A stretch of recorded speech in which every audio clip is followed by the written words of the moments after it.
talking to? Because I know it ain't me. You tried it. Girl. Oh, no, ma'am. No, sir. He's acting like we work for him. He ain't my boss. Oh, mama don't even try to tell me what to do anymore. Since I've been 15 years old, I've been paying my own bills and doing my own taxes. So you need to relax. I don't work for you. You seem to be very confused. You not the boss of me.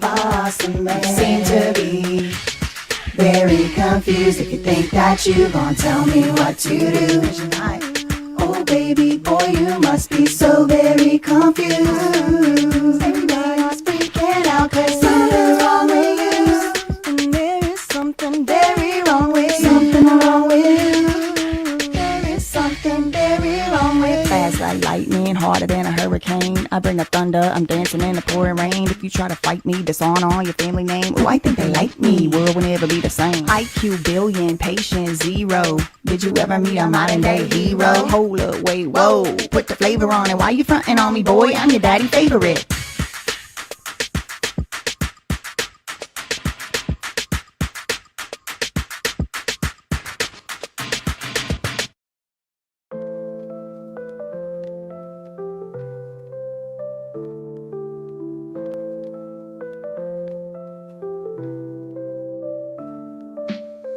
Little bad boy, look at you now.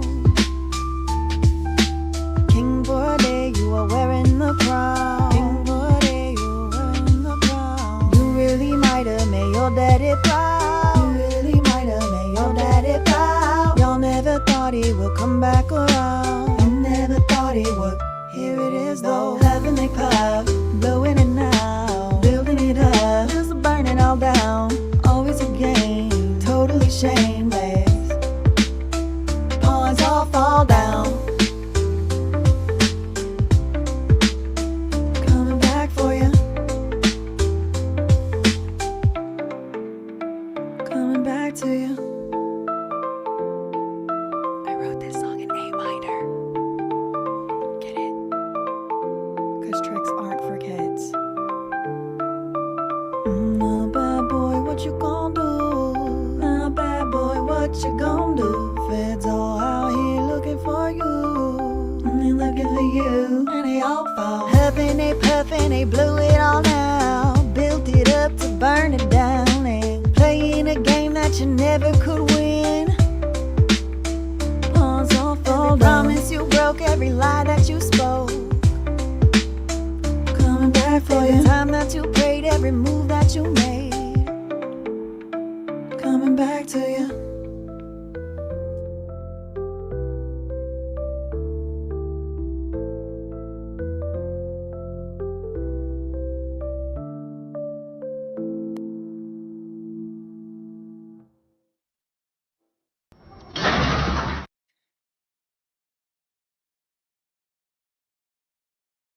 Hello, hello, hello.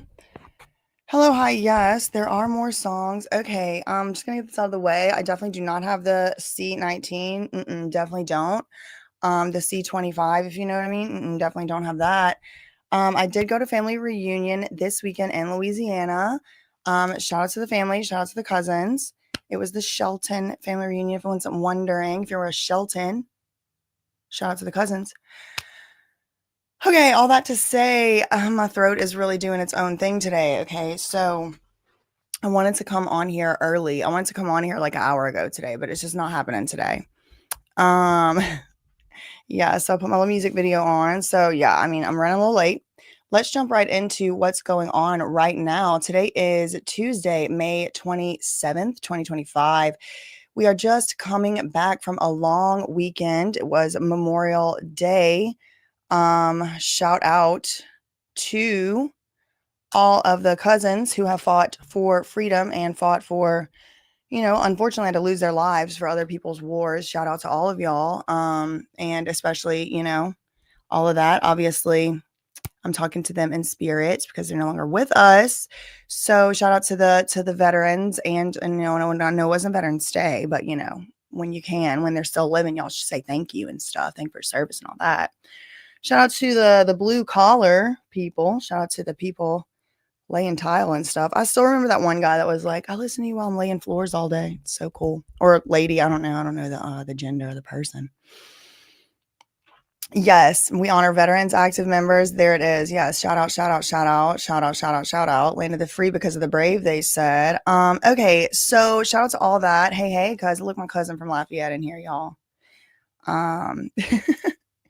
So we do have some stuff going on in the Diddy docket, indeed. Let me pull up this Twitter. I'm going to just start. It is 9:12 a.m. right now. So court, I guess, technically has started. Getting off to a rather slower start today. Just bear with me. I definitely don't have C19/C25. Definitely nobody from the family reunion has that. Okay, definitely nobody. Woo! Okay, it's just, one of those things when you're hanging out with the cousins. Did they take away my size of thing I like? Where is it? Is it?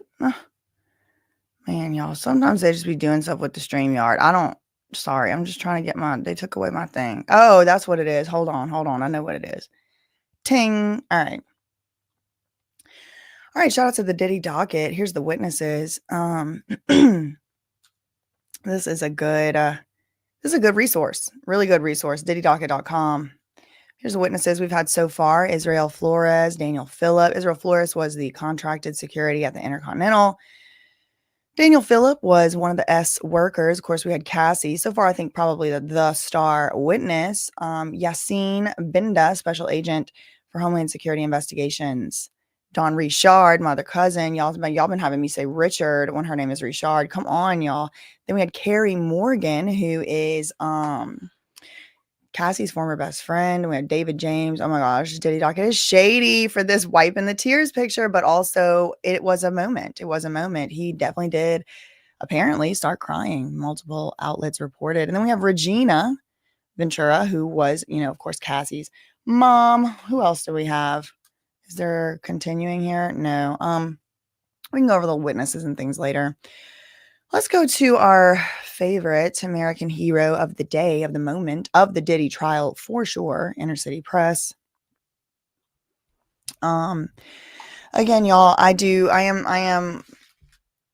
have a little sickness, a little illness. I'm trying not to manifest. I feel like if you once you start saying how bad you feel, you really start feeling bad. That's just my opinion. Okay, so let's see. Dr. Hughes. Okay. We do have a few objections going on. Like I said, on the actual docket. Excuse me. Okay.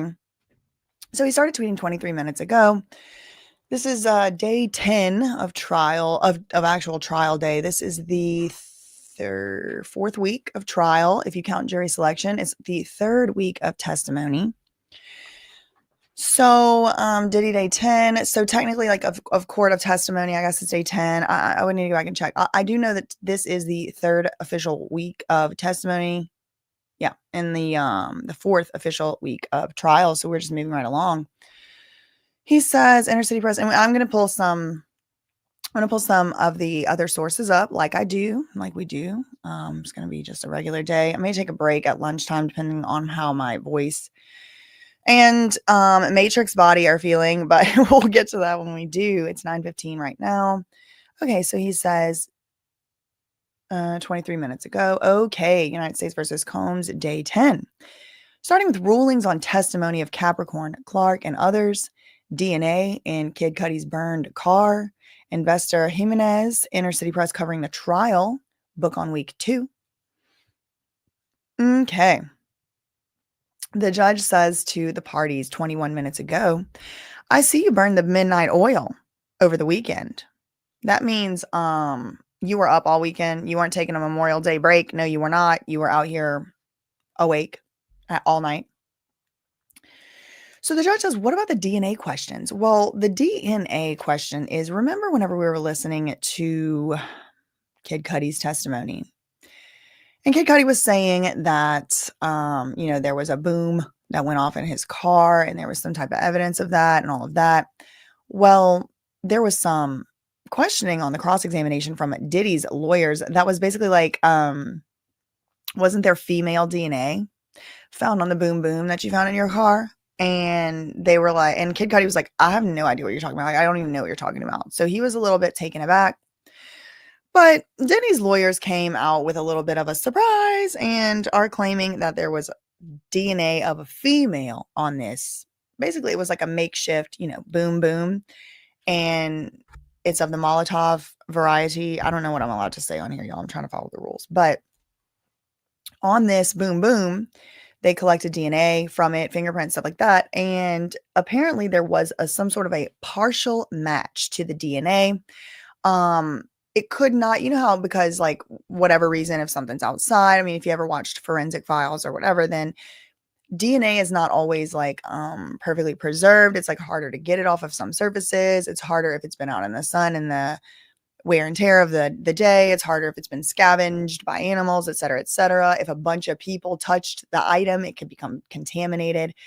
So sometimes you just can't get a full readout of this DNA. Now, look, listen, I am not a DNA testing expert. All right. Don't take my word on it. I've just watched like a few episodes of Forensic Files or whatever.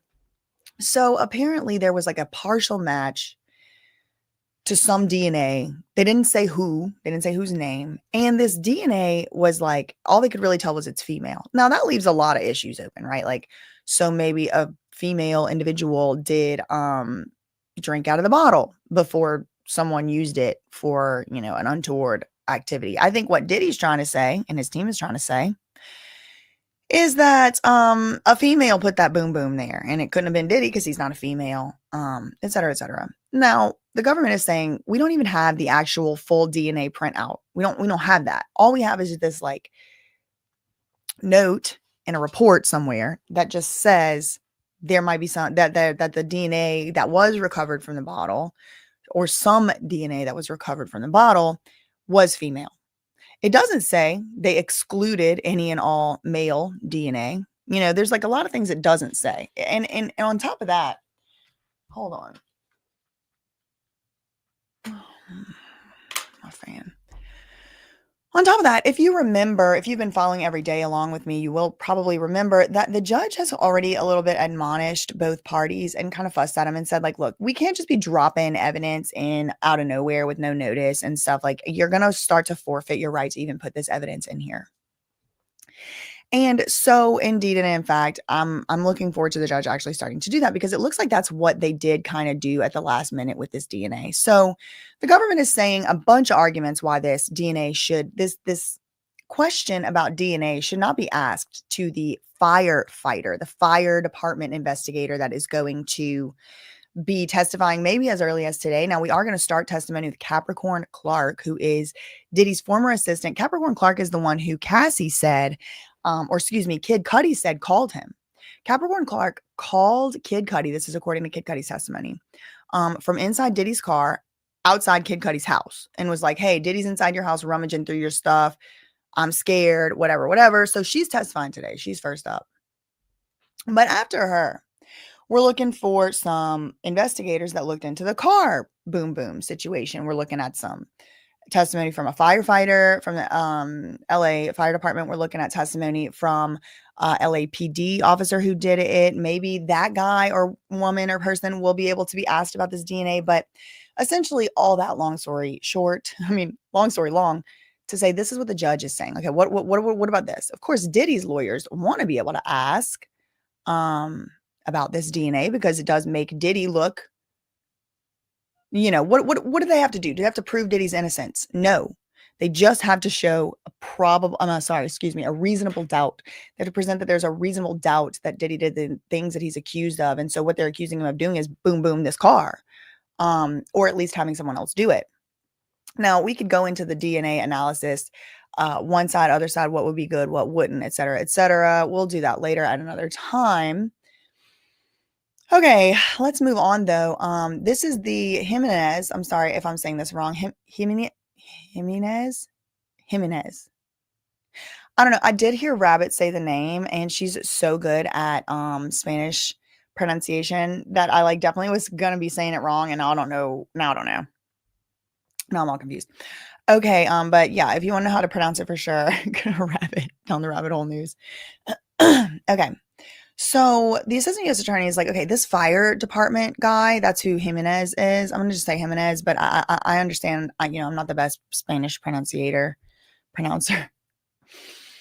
Okay, so the government, the feds are saying, look, this is a fire department investigator. Okay, you need to ask him about ballistics. You need to ask him about boom booms. You need to ask him about temperatures. You need to ask him about stuff like that. He's not a DNA expert. If Diddy wanted to bring in DNA like this, he should have had a DNA expert months ago, like in April. He should have brought towards the court's attention that this was going to be something that needs to come up. We need experts. Now we don't have no experts. They trying to ask a firefighter, a fire department investigator, a ballistics guy about DNA when he don't know nothing about that. The judge said, okay, assistant U.S. attorney, that's cute, but didn't this specific investigator ask the serologist, I guess this is like a DNA testing expert, didn't this particular firefighter investigator or whatever ask if any DNA test was done? The assistant U.S. attorney said, "Yeah, he did, but he didn't ask for the results. He just asked if one was done." She said there was a partial profile from the glass bottle in the car. Partial profile. So they were not able to determine who exactly this DNA sample was belonging to, who it was for. And on top of that, we don't know why that female DNA is on there. Just because the female DNA is on there doesn't mean the female put the thing in the car, right? Maybe the female drank from the bottle and then somebody else put a glove on and put it in the car or whatever, right? So the assistant U.S. attorney said, yeah, there was a quote partial profile from the glass bottle in the car, but this fire department investigator does not know what that means. And then the judge says, so you don't object to the report coming in? The judge trying to get a clearer picture. He's like, so you only are objecting to what Mark Agnifilo is going to ask? She said, no, we object to the report coming in. Now, this is reminding me of something else that Diddy, the shoe comes onto the other foot many times, very, very quickly. I mean, the other foot comes at you fast in the Diddy trial because Diddy was able to keep something of the sort out on, like, I believe it was the first day or the second day of testimony in this trial. He was able to keep it out that this Israel Flores, the guy from the Intercontinental, the security guard from the Intercontinental, the first witness to testify, Diddy was able to keep out certain parts of a report that did say certain impressions of this guy's mind, like he thought Diddy was talking to another manager. He thought Diddy was saying certain things, et cetera, et cetera. Diddy was able to keep it out. So now the government is trying to do some very similar thing, which is like some expert needs to opine on this in the, sorry, I got distracted. Some expert needs to opine on this. There needs to be an expert. There needs to be more investigation, hearsay, whatever, rules of evidence, da, da, da, da, da. So we'll see what the judge decides. Diddy's lawyer then pipes up. Okay, so the lawyers on the government side are like, no, we object to this report coming in about DNA. And Agnifilo's like, okay, wait, hold on. This fire department guy got the results back. If the DNA came back with Diddy's DNA, this investigation would have gone in a different direction.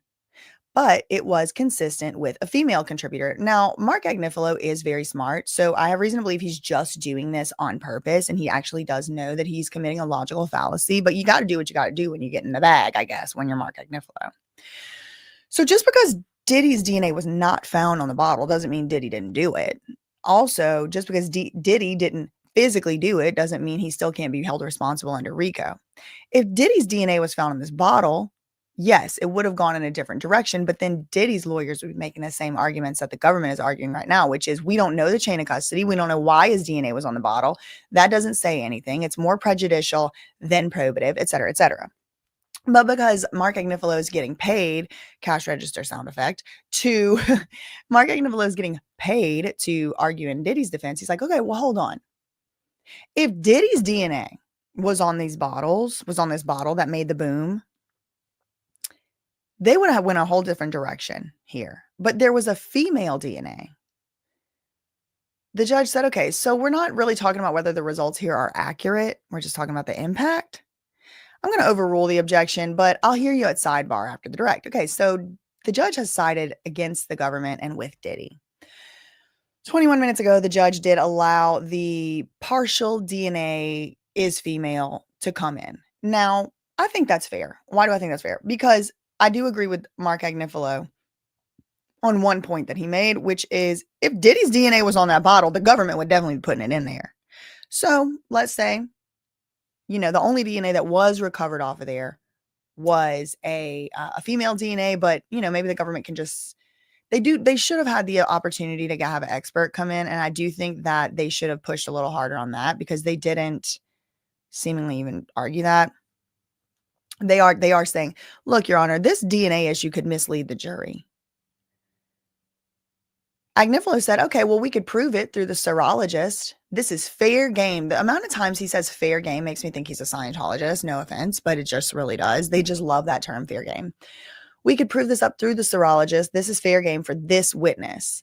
The judge is agreeing with Mark Agnifilo. Fine. For now, the government's objection is overruled. But the judge could still keep it out. It's going to come down to what's actually asked. And this judge does seem to have a pattern of doing this. It does seem fair. It does seem like you should actually decide, the judge should actually decide in the moment on what exactly is actually being said instead of just like this hypothetical, how could it possibly come up stuff. Okay, so the judge said, okay, the next issue up at issue is the summary charts. Remember Diddy's, you might not remember this. I know a lot more people are following now than were before the actual testimony and the trial started. But there was some back and forth a few weeks ago about summary charts. Diddy's lawyers had actually presented a pretty compelling argument about summary charts. And this is one of those situations where you have to think about the fact that, Diddy is one situation, but once they do something for Diddy, that can be precedent and they can do it for you. Okay. So you gotta look at everything through that lens as well. And so what was happening, and again, I think Mark Agnifilo and Diddy's defense team did a great job, like actually showing what the inherent problems have been with this stuff. Like usually, traditionally the prosecutors have been able to just like give these what they're calling summary charts. So it's like Excel spreadsheets basically with certain incidents, certain issues like on the Excel spreadsheet. Now, in and of itself, an Excel spreadsheet doesn't seem to be too argumentative, right? It's supposed to just be data. But the prosecutors in the past, in many jurisdictions, including, I think, the SDNY, they would bury little arguments kind of like down in the bottom, the footnotes. They would kind of present their case in these summary charts that were supposed to be non-biased. They were just supposed to be helping to make the information more understandable for the jury. So in and of itself, if that was what was going on, then I think that would be fine. But Diddy's lawyers argued, and I think they did show some proof and stuff, that in the past, these types of summary charts have been used in ways that are not fair in the system of justice. So now we're arguing about that, I guess, again. The judge says, what about these summary charts? When are they going to be offered? She said some early next week. So right now it's Tuesday. So we're looking at a whole nother week, from now. I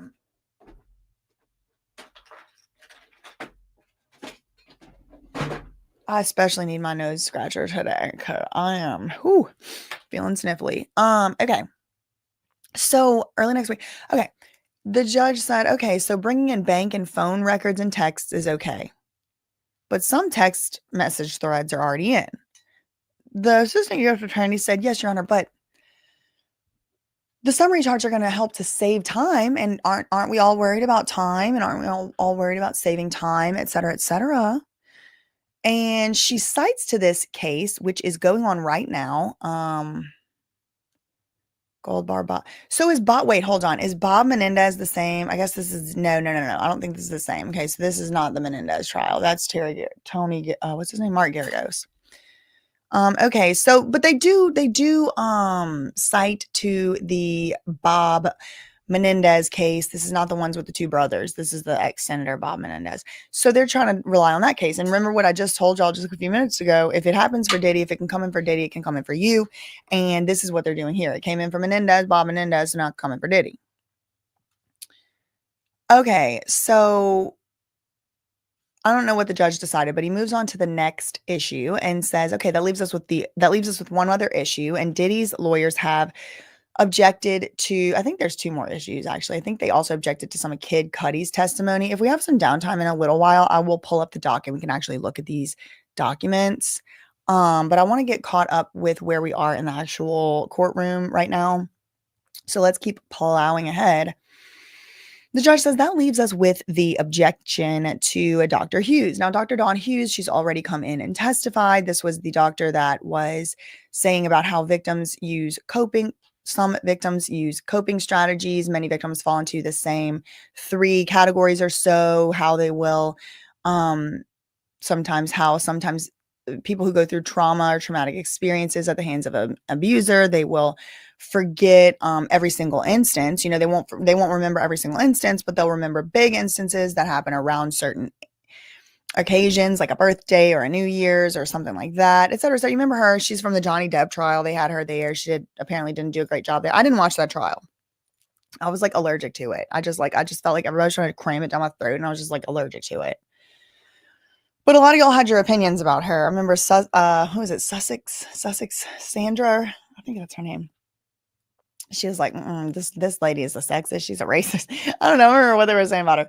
Sexist, I think it was. So Diddy objected to her testimony before it ever came in. The judge did limit her testimony and allow her to speak about some things in general, but she couldn't speak to the credibility of any of the witnesses. If you missed that, you can go back and watch the previous videos in this series. There was on the day where she did testify. But the judge is like, all right, so Diddy has now again, after her testimony, objected. And this is another one that we can go and watch together. That we can go and read together if we have a little time later on the docket. But just generally for the purposes of moving forward here, there's an objection to Dr. Hughes, this psychologist, forensic psychologist. Now, there's only 40 of them in the state of New York. That might be why they keep having to use this lady. Because I was kind of like, why? Like, doesn't she have a reputation? Like, she's been in the R. Kelly trial. She's been in the Weinstein trial, or she was in the Johnny Depp trial. She was actually Amber Heard's psychologist, I think. So, I don't know. A lot of stuff, but there's only 40 of them in the state, apparently, so maybe that's why they keep having to use her. And the judge is like, okay, so now Diddy is again, after the testimony, trying to get this testimony thrown out again, which, I mean, how do you get the testimony thrown out? It's going to be pretty hard. The jury already sat there all day and listened to her. So if the testimony were to get thrown out, I'm sure Diddy would try and get a mistrial. He may even be trying to do that now. The judge is like, all right, so Diddy has objected to Dr. Hughes' testimony. Is the United States, is the prosecutors going to respond to the objections? We're going to hear your arguments at any time? And like, yes, Your Honor, yes, we're gonna respond. And he's like, okay, can you do it by tomorrow? Anyway, moving on. Now the last thing, 6 minutes ago, the jury still had not come in yet. This is Kid Cudi's testimony. They're also trying to keep out. The judge said, now as to Mr. Miss Cudi's testimony, which seemed like an opinion, how is it admissible? Because remember when he said, I think Diddy was lying. The government said, what did you think Diddy meant whenever, this is the Kid Cudi day, right? Remember that? What did you think Diddy meant whenever Diddy said what car, what vehicle? And Kid Cudi said, I thought he was lying. So giving opinion about whether someone's lying or not, it starts to become a little dicey. So the judge is like, all right, feds, can you give me a reason why Kid Cudi's opinion that Diddy was lying is admissible under the requirements of Rule 701? The judge said, the assistant U.S. attorney said, yeah, we can do that, but can we just like submit it in writing, because we want to look at the cases a little bit more first. The judge is like, yeah, okay, so we'll put those two issues off and let the feds file their papers. Moving on, bring in the jury. Welcome. Okay, so the jury comes in 3 minutes ago in the tweet. Welcome back. Call your next witness. The government calls Capricorn Clark. Capricorn Clark is the person who is like a former assistant of sorts to Diddy. Also, I think she also worked for Kid Cudi. Maybe somebody did. I think it was her. And she's the one who was in the car whenever Diddy and a so-called accomplice, is it D-Rock? I don't know. We don't know who it is yet. Kid Cudi didn't know who it was. So one of the things I'm looking forward to finding out today from Capricorn Clark is who else went with her and Diddy in the car that day. There was 2 incidents with Diddy at the house of Kid Cudi, right? Or alleged. I don't know. I wasn't there. I'm just telling y'all what's been testified to. So one incident was this day. Diddy found out during the middle of a freak off that Cassie and Kid Cudi had this relations going on. They were maybe dating. Diddy got so mad. He ends the freak off. He like ends up going over to Kid Cudi's house, allegedly, according to testimony. I do not know. I was not there. And Kid Cudi says he believes Diddy and an accomplice broke into his house. It was around Christmas time. He had some Christmas presents for his family members from Chanel, and they opened the Christmas presents from Chanel, and the Chanel stuff's all over the apartment. Kid Cudi calls the cops. But there was another incident, and that has to do with the car boom boom. You follow? Okay. So those are the 2 incidents. Now, the first time, the day that Diddy found out that they were dating, that Kid Cudi and Cassie were dating, he leaves the freak off. He ends up going to, this is all from testimony and off the top of my memory, so maybe I'm misremembering. This is what I remember, though. They go over to, meaning Diddy, an accomplice, or what was it called? Like associate or accomplice, associate, something like that. And sorry, I'm doing something here. Capricorn Clark said she was in the car. She called Kid Cudi and said, they're in your house right now. I'm sitting in the car outside. They forced me to come here. So Kid Cudi comes on his way to the house, right? So who was the accomplice? Who was the associate? I'm looking forward to finding out. Feeling like I look a little orange. Okay, so let's see. The first question does get asked. Capricorn Clark is on the stand. Where did you grow up? She said, I was born in San Francisco. I moved to LA. I worked for Def Jam. That's Russell Simmons, right? And Rick Rubin. Then I worked, so Capricorn Clark worked for Def Jam. I believe that's Russell Simmons. Then I worked for Death Row Records, which is Suge Knight's label. What was your relation to Suge Knight? He's the father of my friend's child. Okay, so I have a friend. Capricorn Clark has a friend, she says. And my friend has a baby. Suge Knight's the daddy. Okay, so after Suge Knight, you worked for Diddy? Yes, he's over there in a blue sweater. I worked for him 2004 to 2012. Were you kidnapped? She said yes. Now, if I'm Diddy's lawyers, I am objecting to this. Why? Because kidnap is a specific legal term, right? Like there's kidnapping, what you would think in your mind, and then there's like the legal kidnap. So I don't believe that Diddy has ever been found guilty or even charged specifically with kidnap other than a prerequisite of the RICO. So I'm going to say objection, Your Honor. What do you mean? Or were you kidnapped? Like we need to go through all the elements of that crime. There needs to be mens rea. There needs to be all kinds of things. What do you mean? Were you kidnapped? But maybe we're getting a short form here from Inner City Press. But she says, yes, I was kidnapped. I worked for Diddy for 8 years, almost 10 years, 2004 to 2012. And she said she was kidnapped. When did you first meet him? Okay, so this is interesting too. I just want to point this out. Diddy owned, or I guess still owns, Bad Boy Records. That was Biggie. And Suge Knight owned Death Row Records. So that was Tupac. And so these were like rival labels. So the fact that in 2004, which was only about 5 or 6 years after the whole Biggie and Tupac unaliving situation, she switches, and it seems like, switches allegiances, because Death Row Records, remember we already heard that at some time, I don't remember the year, Diddy left his house in the middle of a freak off to go and try to pew. Again, according to testimony, I wasn't there. But people have testified that Diddy was trying to pew this Suge Knight at the Mel's Diner. So this lady, Capricorn Clark, had worked for Suge Knight, and then Diddy took her on at his label. That's interesting to me. She said she was kidnapped. When did you first meet Diddy? She said when I moved to New York City in 2002, but we were platonic friends. We were friends. She said a headhunter. A headhunter is like a person who finds uh, talent or candidates for certain jobs. This job placement person, they call it a headhunter. It sounds like very like violent though. Said that I should work for Diddy as a personal assistant, and I did until 2006. So from 2004 to 2006, she was personal assistant. What were your duties? She said, shadow him from wake up. So we have had now, this is our third hour, meaning the public, the people, we the people, the third personal assistant type who worked for Diddy. Now they have been given maybe other names, executive assistant, but third assistant, right? We had David James, we had what was that other one's name? The David James. Hold on.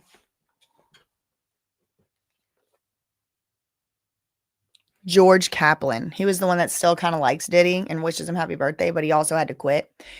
David James, George Kaplan, and now Capricorn Clark. But she was only his assistant for 2 years, it looks like. Her duties. She said to shadow him from the time he woke up. And then what? And she said, then I was head of women's for Sean John. That's Diddy's clothing line. How long did you do that? She said, a year. Then I was the global brand director for Diddy. His name and likeness due diligence, and it was to grow the brand. Then I was fired. She said terminated until 2016 for Cassie Ventura. She was fired for Cassie. Did you work in this building? And they showed a picture of the Bad Boy Records office. Yes, we moved to that building in 2005. Now remember, she started working for him in 2004. A year after she starts working for him, they moved to a new building. On your first day of work, where did Diddy take you? Central Park? After dark? Along with Uncle Polly. This is, I think, one of the security guards. She says, Capricorn Clark says, this man looked like a linebacker. I'm just trying to make this brighter. He looked like a linebacker. He's a big dude. Does this photo look like him? She said, no, this photo does not look like him. He used to wear blackout shades all the time. Okay, so again, y'all listen, this is the first day. This is her first day. This is all the way back in 2004. First day. Diddy and this huge bodyguard that looks like a linebacker that has blackout shades on. They take her to Central Park and it's dark. What did Diddy tell you in the park? Oh, wow. Whoa. Yeah, see, this is like what I was thinking. Like, what's the deal with the Suge Knight stuff? She said, Diddy told me my first day that since I had worked for Suge Knight in the past, he might have to unalive me if anything happened. Of course, Agniflo and them object, but the judge overrules it. How did you take that? The assistant U.S. attorney asks. She said, I took it seriously. It had gravitas. There was some weight to it. And how did you react? She said, I said I didn't have anything to do with that stuff. Then there was an objection and the judge was kind of like, move on to a different line of questioning. So what was Uncle Polly's role? The assistant U.S. attorney asked. Capricorn said all aspects of Diddy's movements to keep him safe. There were also other bodyguards, D-Rock, Roger Bonds, and one named Ruben. This is the one I called a PAB. Who is D-Rock? Capricorn said he is a good friend of Biggie, running back type body. So she's like, one looked like a linebacker, one looked like a running back. And that's not the same type of body. Okay. That's different. That's different body type.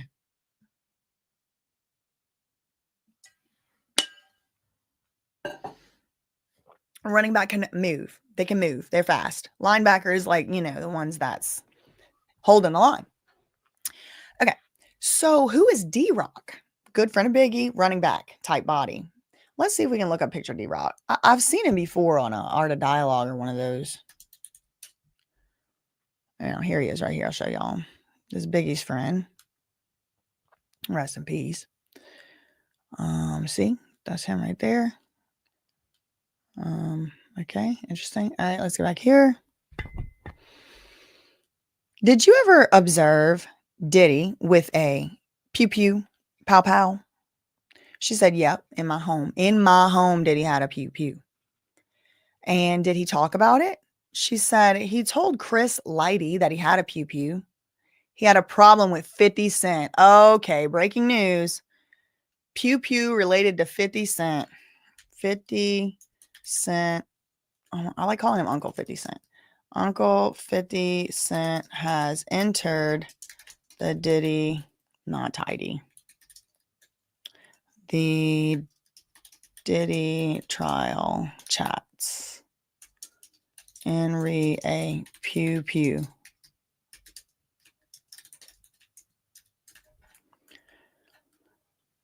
Okay. He had a problem with 50 Cent, so he was talking about a pew pew. Okay, sort that out. Were you ever accused of stealing? She said, yes, jewelry, but it actually had been given to me and it was on loan. She said, and it went, and the assistant U.S. attorney's like, oh, and it went missing. She said, yeah. So what did you do when the jewelry went missing? She said, from Teterboro, I called 1440 and told them to lock it down. I don't know what that means. What did Uncle Polly do? He questioned me for 3 hours. Now, I do think that David James said that Capricorn Clark was also questioned or interrogated. Because remember, David James said he was given a lie detector test before. And so I think he did mention Capricorn Clark, if I recall correctly. And he was like, Uncle Polly questioned me for 3 hours. You went home? And she's like, yeah, to Queens. Yeah, with Uncle Polly. And then he searched my house.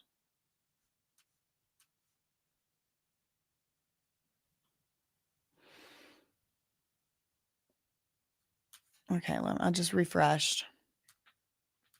I forgot to start liking these. Okay, so then he came to her house and searched her house. So this is a pattern we've kind of started to see in testimony, at least, where Diddy will have people's houses searched. Diddy himself will search people's laptops to make sure they weren't the ones that made the blind items, etc., etc. If something goes missing, he starts searching through people's stuff. David James, I think, said that his girlfriend's stuff was rifled through at a hotel one time.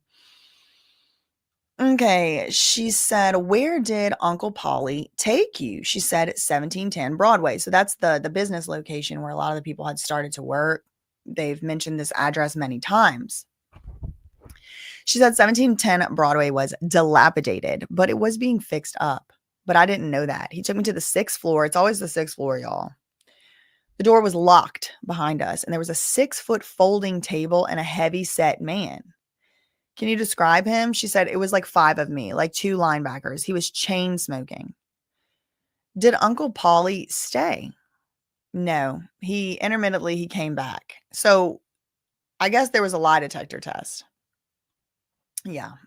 This was the lie detector test moment. So there's this huge guy in a dilapidated building. Like, it's kind of scary. And she's like, I guess I was supposed to take a lie detector test.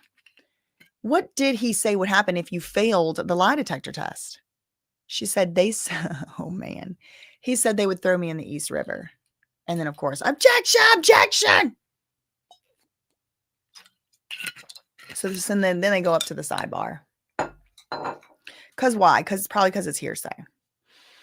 So the sidebar is ongoing. Okay, so the sidebar is ending. Okay, and then the judge said, okay, you can proceed. And the assistant U.S. attorney's like, asks her next question.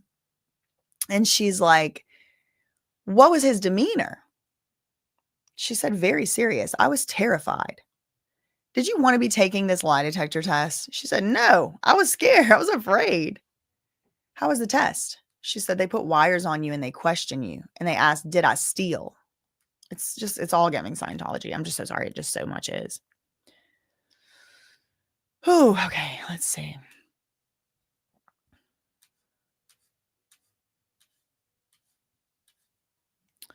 Did he tell you the lie detector test results? She said he said to calm down. They couldn't get a good reading. He might have to throw me in the East River. Was there anybody else in the building? Not to my knowledge. Could you leave? No. Uncle Paulie said no. What did Paul say at the end? Well, he said he would come back the next day and figure it out. We started again.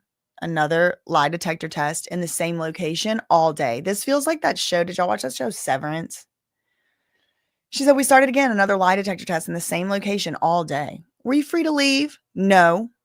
How long did this go on? 5 days. Whoa. Diddy lie detectored her for 5 days. Well, not Diddy, right? There's this Uncle Paulie brought her to have this heavy set man do it. Now, I remember Jonathan Oddie saying that they would misappropriate FBI and federal agents and FBI agents and things. Or maybe it was actually David James said that these were FBI trained lie detector test people, and he's in here for 5 days. Breaking. Diddy former assistant testifies she underwent unwanted lie detector test for 5 days. All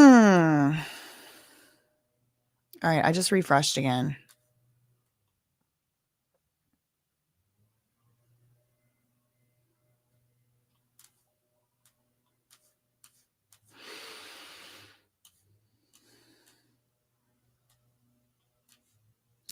Next question. Did you tell anyone where you were? No. I was just trying to survive it. I worked under an NDA. Objection, Your Honor. Objection. The judge is like, okay, yeah, actually don't mention the NDA. Jury, just disregard the NDA. The assistant U.S. attorney said, what would you have been doing if you weren't taking a lie detector test? She said, I would have been shadowing Diddy. So like during work hours, I think is what they're trying to show. Like this isn't just like, oh, I took this lie detector test on my own time or own free time for fun. No, it was like I would have been working for Diddy at the time if I wasn't taking a lie detector test for 5 freaking days. All right, let's go to Washington Post.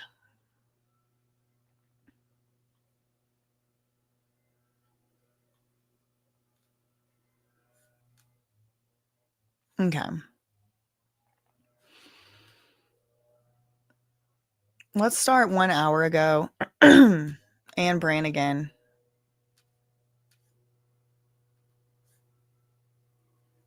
Yeah, I am trying to kind of save my voice a little bit. So let's just start 1 hour ago on Washington Post. This is Anne Brannigan. Diddy and his team are sitting at their table now. The government and as are the government prosecutors. Diddy's wearing a navy blue sweater and a white collar shirt. A bit of a departure from the lighter colors he has favored his first few weeks. Probably got stains on him now. He's deep in conversation with his attorney, Nicole Westmoreland, and he takes his go-to trial notepad, a blue spiral notebook, the kind you can find at most drugstores, out of his bag. At one point, his lawyer covered her mouth as if in laughter and leaned over to Diddy. The government also talked about Capricorn Clark, though not by name, in its opening statement on May 12th. The assistant U.S. attorney, Emily Johnson, opened the prosecution's statement by talking about an incident during which Diddy allegedly broke into a man's home in a fit of jealousy. So that's Kid Cudi, I guess, looking for his on and off girlfriend at the time, Cassie. She described in the opening statement Diddy rousing an assistant and forcing her to go to the man's home. That would be Capricorn. We now know from last week's testimony that the man was actor and musician Kid Cudi. The assistant in the story was very likely Capricorn Clark. Under the racketeering count, there's an allegation of kidnapping against Diddy. Courtroom discussion this morning suggests that this testimony was going to cover the kidnapping charge. 54 minutes ago, Tuesday's testimony may address kidnapping charge. The government also, we already did that. Okay. 31 minutes ago, the government has called Capricorn Clark, a former assistant to Diddy, to the stand. She was wearing a light colored long sleeve crew neck top and thick black eyeglasses, and her long dark hair is in a ponytail.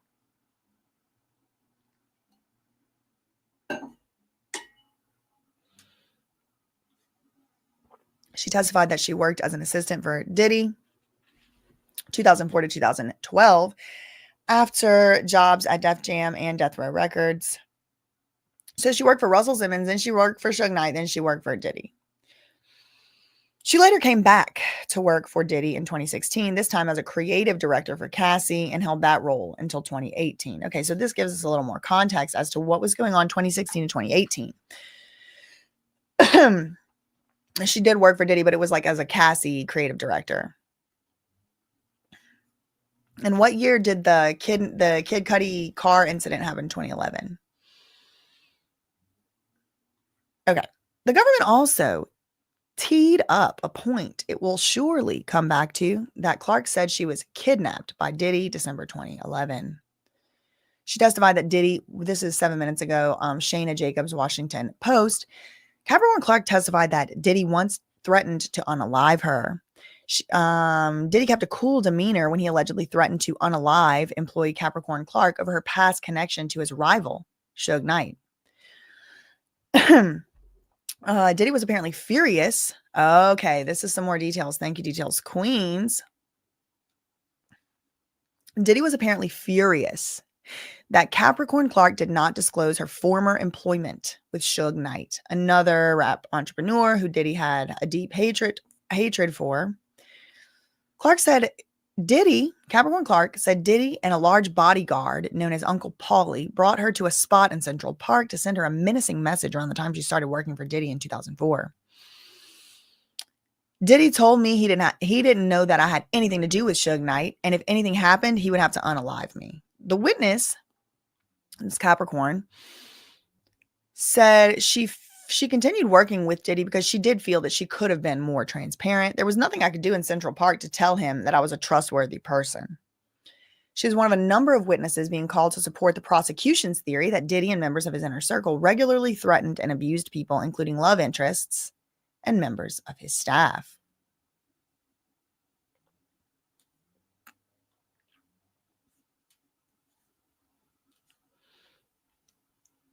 We have 1 minute ago, a 50 Cent update. Diddy allegedly had beef with 50 Cent. Capricorn Clark appeared nervous on the stand as she recounted a couple incidents. So she looks nervous. They say she looks nervous. She recounted a couple incidents involving Diddy, her former boss. She described one incident at MTV. Okay, name drop MTV. Okay. When Diddy was doing when he was doing press with rapper 50 Cent, Diddy at the time had a, quote, entertainment manager who worked for both Diddy and 50 Cent. They got into an elevator afterward, she testified. They were having a back and forth. Recounting the conversation between Diddy and the manager, she remembered Diddy saying, I don't like all the back and forth. I like pew pew. Diddy was discussing 50 Cent, and she perceived his tone as very serious. I don't like back and forth. I like pew pew. That's what Diddy said, according to testimony. Okay. Got another tweet or two from Inner City Press.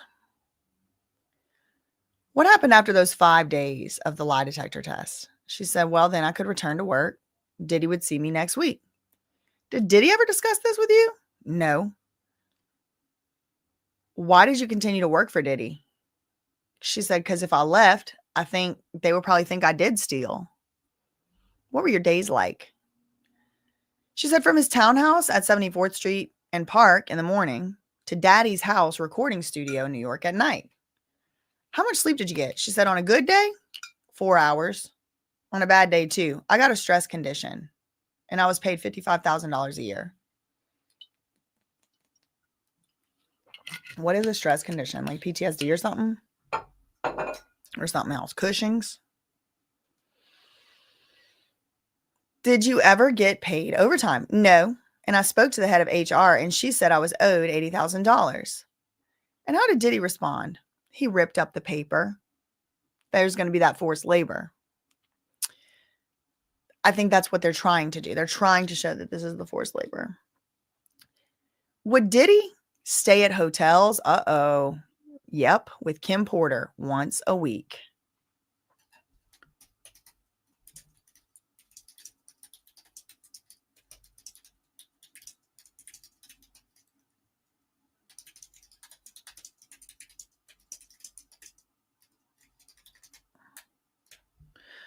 I'm tweeting.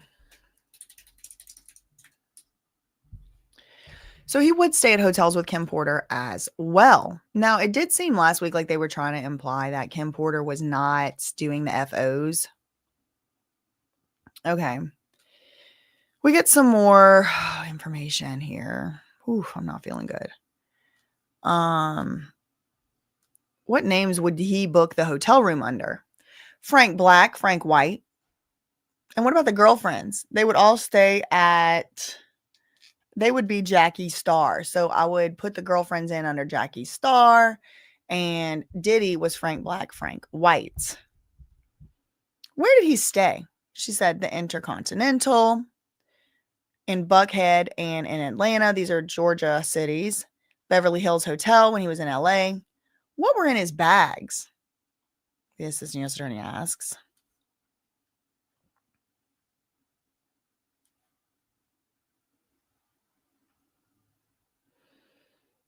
We got another tweet. A camera, small bottles of baby oil, and the Astroglide. Cameras every time. What would you be doing? Watching TV, ordering room service, keeping up on sleep. Afterward, I would sweep the room for anything left behind. Any damage? She said, yeah, baby oil. There was baby oil damage. Now, this coincides with what the former manager of the hotel, hold on.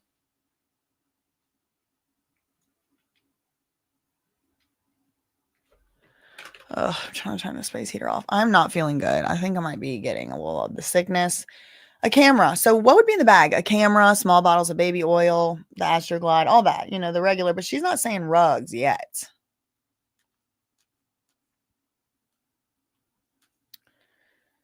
Let's see. All right, let me go to some of our other sources.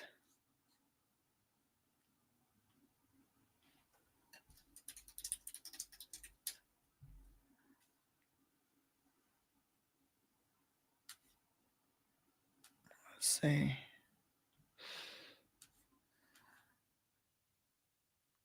Hold on, I gotta go turn off this space heater because I'm like literally burning up. Just give me a second.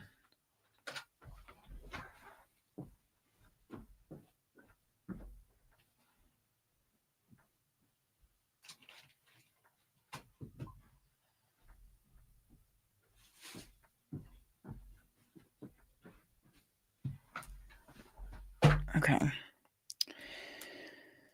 Oh, Lord. Okay. This is New York Post 20 minutes ago. Diddy threatened to unalive assistant who worked with his rival, Suge Knight, according to testimony. Threatened to unalive, told me I didn't know. Told me he didn't know I had anything to do with Suge Knight. If anything happened, he would have to unalive me. Okay, we already... Oh, look, the publicist is there. She don't miss a day, does she? She got to be in there talking to TMZ. She got to be in there talking to... who's with her? She got to be in there. She got to be in there talking to the media outlets. Yes, she does. Yes, she does. She got to be in there. She got to be talking to the Diddy Boppins. Let's go to Inner City Press.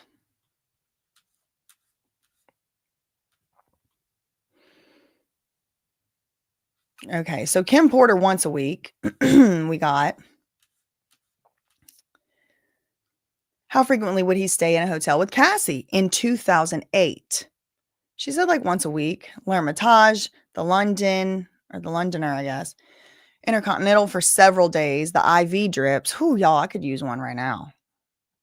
Did he speak to you about his relationship with Cassie? So he was staying at a hotel with Kim Porter once a week and at hotels with Cassie once a week. What the hell? IV drips she's mentioning. I don't know if anyone other than Cassie has mentioned those.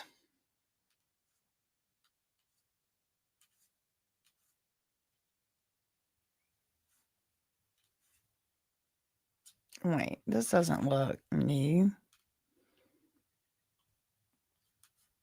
They don't got Kid Cudi.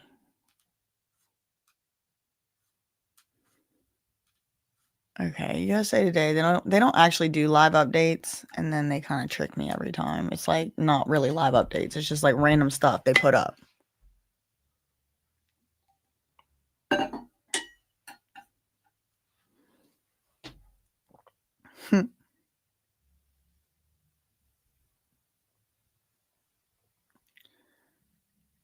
Um, hold on, let me block a hater. I know this is such a cute dress. Thank y'all. I love this dress. Thank you for the $5. Oh, Jennifer Daigle, I know you from South Louisiana, girl. Thank you so much. Thanks so much for the $5 super chats. Thank you, Carly. Oh, sorry, Carrie Lee for the $2. Maybe get some zinc. I did take some zinc shots yesterday, like the wellness shots. Your favorite tile contractor is here. Yes, yes. Oh my God. I literally have told so many people, like in my real life, I'm like, oh my God. I have people doing tile and listening to me all day, so I don't even think y'all know how important this is. Shout out to you. Your favorite tile contractor is here. Ben. Thank God, Ben. A week ago, you were concerned about me or anyone who is listening, visualizing what you're reading. Trust me, it's very vivid. Thanks again for what you do. Your songs are funny. Thank you, Ben. Thank you. Shout out to you. Shout out to you. Thank you for the $20 super chat.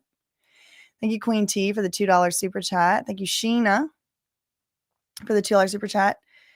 Yeah, hit that like, hit that like. Thank you, Sheena. Member for 1 month. That he has lyrics about kidnapping. I listened over the weekend, an analysis about his past lyrics. That's crazy.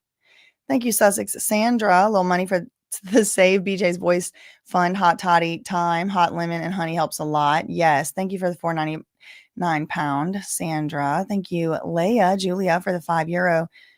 Girl, how this freak had that much time to do this disgusting things with several women. I'm wondering. He was half of his literal time having freak offs. I know. I mean, like what was he doing? Thank you for the £5 super chat. Euro. Thank you for the €5 super chat. Shout out to Ashley becoming a member. Thank you, Mitzi, for the $4.99 super chat. Thanks for your coverage. Big ol' shout out from Texas. Shout out to the Texas cousins. Love Texas. Yes, I do. Actually do have cousins that actually live in Texas. Thank you, Zoe, for gifting a membership. All right, let's get back to this inner city press moment. Oh, we got an update from New York Post, they saying. Sometimes they say they have an update and they really don't. Okay, 3 minutes ago, Diddy refused to pay assistant $80,000 in overtime. Been detailing the brutal working conditions she was forced to endure and the fact that the music mogul refused to pay her $80,000 he owed her on overtime pay. She worked for Diddy from 2004 to 2012 from 9 a.m. until 4 a.m. during shifts where she couldn't take breaks or even eat meals. She was making just $65,000 as Bad Boy's assistant, founder's assistant, and the head of human resources told Diddy he owed Capricorn $80,000 in overtime for a 3-month period.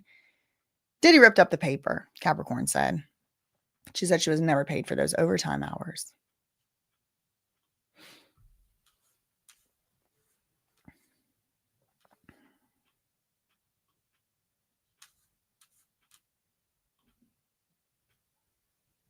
Okay, we got at least one new tweet on Inner City Press. Okay, if you recall, the last thing we read was how frequently would Diddy stay in a hotel with Cassie in 2008? Like once a week, and she names the hotels. She said several days, IV drips. Did he speak to you about his relationship with Cassie?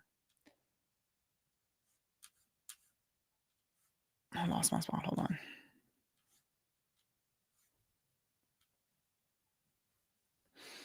Yes.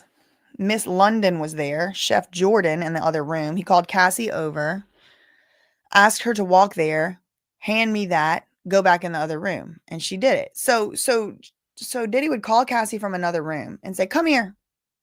And she would come and he would say, hand me that remote right there. And then she would do it. And then she would go back to where she was. What did he say?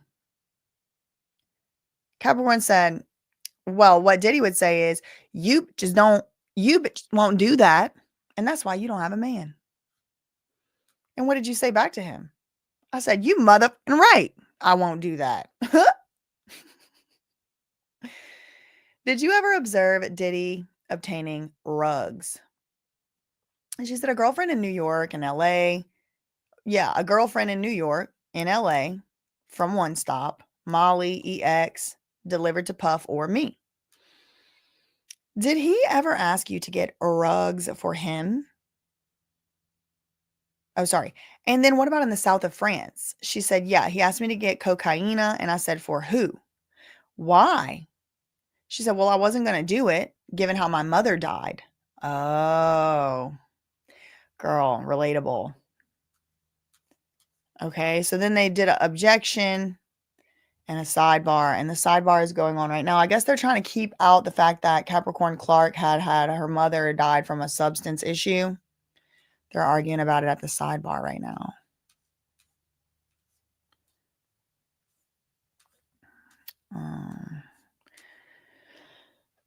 So far, I mean, they keep bringing up Suge Knight over and over again. They keep bringing up Kim Porter over and over again. Like every single witness feels like it's like they asking about Kim Porter almost.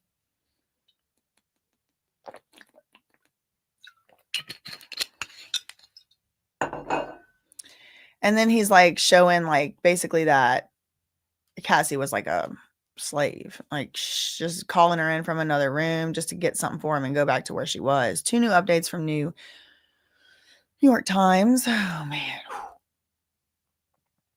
Oh, alopecia was the stress condition she developed. Causes hair loss. It's an immune disease that can be triggered by a number of causes, including stress. Okay, 2 minutes ago, Anne Brannigan from the Washington Post. Working for Diddy was dangerous business, according to Clark testimony. The former assistant said someone threatened to throw her in the East River over some stolen jewelry, according to testimony given today. She was accused of the theft in 2004, a couple of months after she began working for Diddy, and she said she was handed some diamond jewelry that was given to Diddy on loan from Jacob the jeweler. And he's one of the co-defendants, and I think one of the civil cases, I think Jacob the jeweler is named. Oh man. Oh God. I'm struggling, y'all. Okay, Jacob the jeweler. Diddy gave her a bag of jewelry before a flight to Miami. Soon afterwards, she realized the jewelry was missing. Diddy directed her to stay in New York while he continued to work in Miami. She was accompanied by a security staffer who went back to her home and searched it. The next day, she was taken to another building she was unfamiliar with. It would later become the new headquarters for Bad Boy. Okay, so that's showing that they're using their business money, business buildings to effectuate what they're trying to prove is a RICO. She was taken to the 6th floor, which was dilapidated and unfinished. Directed to sit at a 6-foot folding table. At the table was a man that Clark had never seen before. She described as, quote, very wide, about 5 of me, holding her arms outstretched to show the man's girth. The man who she said was chain smoking cigarettes and drinking black coffee when she first encountered him, gave her a lie detector test and questioned her about the jewelry. She was jumpy and nervous and was throwing off the lie detector, she recalled. The man said he would throw me in the East River if I didn't calm down. That's scary.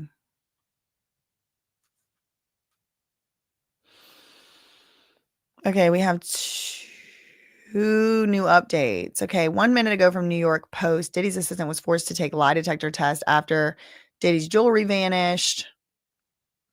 She was told she would be thrown in the East River if she failed the lie detector test. She told the jurors that Diddy's bodyguard, Paul Offord, came to her home, forced her to come in with him to an abandoned skyscraper on the 6th floor after Diddy's diamond necklace, bracelet, and watch went missing while she was transporting them. He probably stole it from himself just to mess with her. I don't know. She was greeted on the 6th floor by a heavyset man, chain-smoking cigarettes and drinking black coffee. And he said, if you fail this test, we're going to throw you in the East River.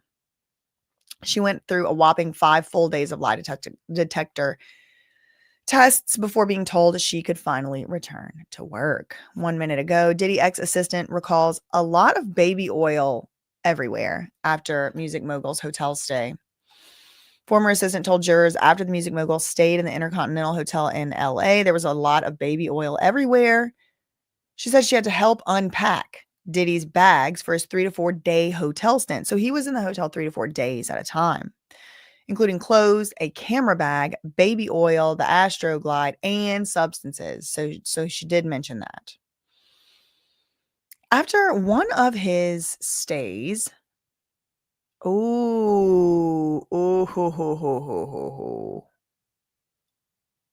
y'all, we're getting more intel. We're getting more information from the 2016 Intercontinental stay. After one of his stays at the Intercontinental, where Diddy, okay. One of his stays. So this isn't necessarily that stay, but after one of his stays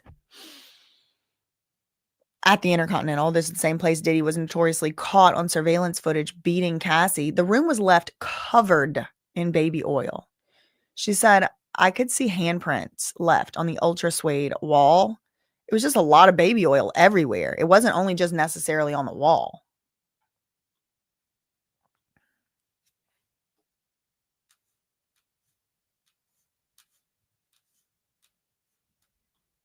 Okay, we got a few more tweets from Inner City Press.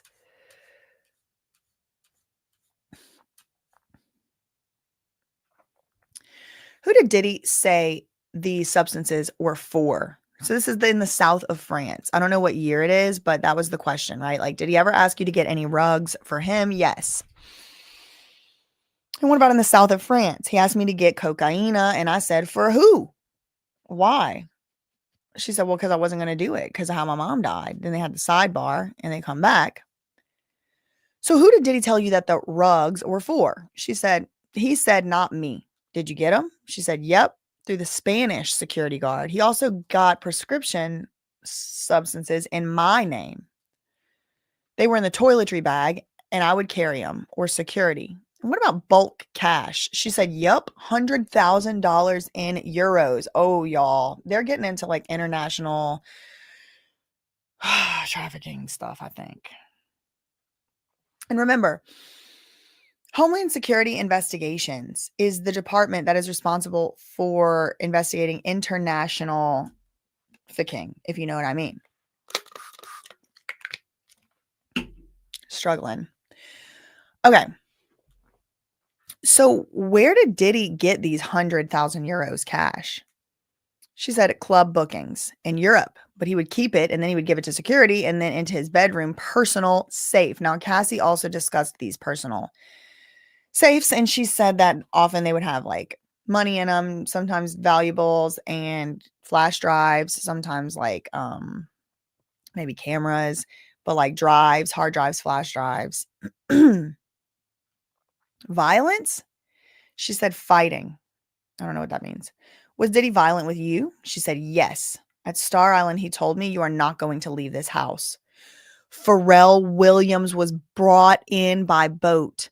I returned Mr. Walker to Palm Island. He called and said, where the F are you? You cannot have a life. You have to be 100% like up Diddy's, you know what, all day long.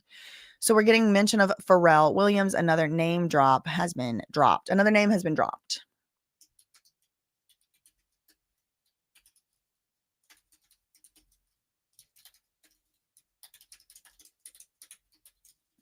Brought in by boat to Star Island, which is Miami. I returned. Who's Mr. Walker? I don't know who that is. Let's go to Washington Post.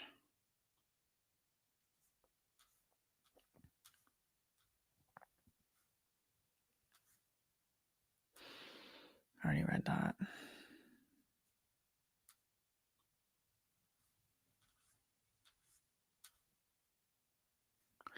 A lot of baby oil everywhere. Okay. We got two new tweets. Whew.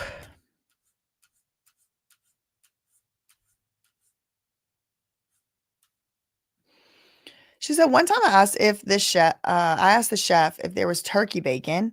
She said, no effing turkey bacon. I said, I hate it here. She told Mr. Combs and he punished me again and again and again. What did he say? He said, if you hate it here, get the out of here. Did you leave your employment? She said, I did. But you returned? Yeah, as global brand director. Why? She said he was impressed by what I did in the job that I left. Like, I left Diddy and became a brand director of something else, and Diddy was impressed, so he wanted me back. He said, you wouldn't have to work directly for me. Because she was a little bit like not putting up with his crap, it seems. And remember, in 2016, whenever he hired Capricorn Clark back, this was like 5 years after the whole Kid Cudi car incident. So she did well know what she was getting into. I mean, at least. But then he said, you won't have to work directly for me. I just want you to do, like what you did for this other brand. I don't know what other brand it was, though. So we got another tweet. What were you doing for Cassie? She said, I was managing her image, maximizing the optics for her, for Diddy. He had final approval on everything. So who else said this? The makeup artist, Maya Morales, or whatever her name was, Mila. She said Diddy had final, she said Diddy had final approval on everything of the makeup. She said, in LA, where did you live? Capricorn Clark said, a gated community. We had followed Kim Porter there. Remember, Diddy was living in New York, and then Kim Porter moved with the kids to somewhere in LA. And Diddy followed her, and then Cassie also followed him. And like everybody moved to LA. So she said, I lived in the same gated community as Kim Porter, it seems.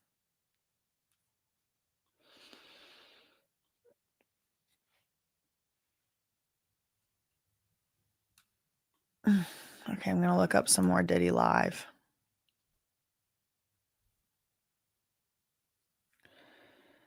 Ro Rockwell said, isn't Capricorn Clark Lauren London's sister? Are we not mentioning that? I don't do royal we, so I don't know who we is. I don't know who Lauren London is also. And I didn't know who Capricorn Clark was till last week. So maybe since no one knows, I don't know, maybe it is her sister, maybe it isn't, but I don't know who is we. That's where I need to start. Thank you, Lauren, for the $5 super chat. Do I think Pauly or D-Rock will testify that it was Diddy that had them hold Capricorn against her will? A D-Rock testimony would be huge.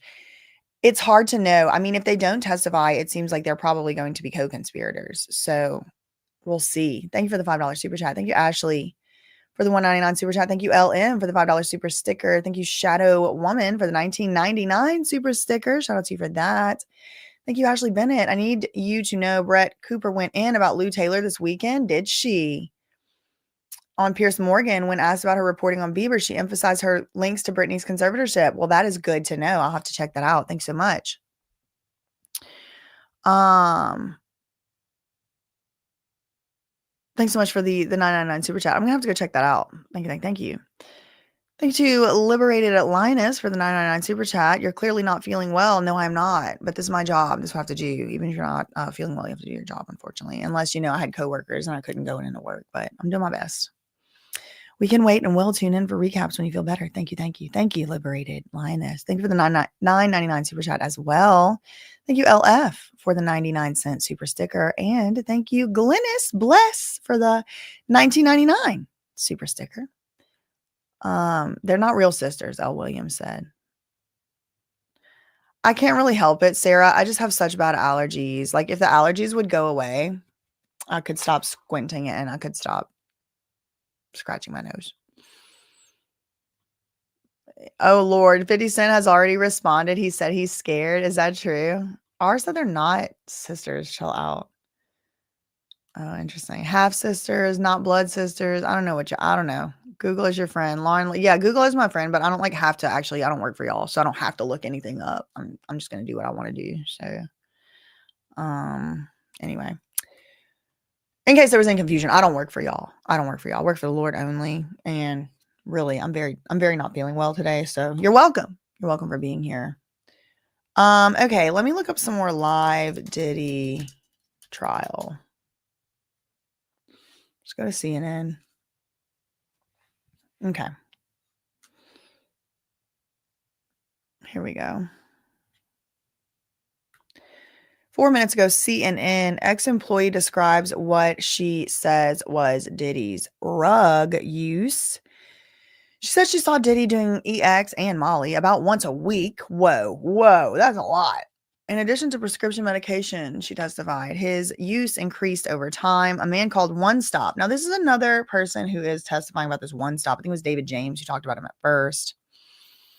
He was usually the guy in Los Angeles, and the substances usually were delivered to her, Capricorn, or to Diddy directly. Asked her to get him EX fewer than 10 times. So it was like, more than 1 times, but it was less than 10. During a trip to, okay. So Capricorn Clark saw Diddy offer substances to his girlfriends and his friends, Capricorn said.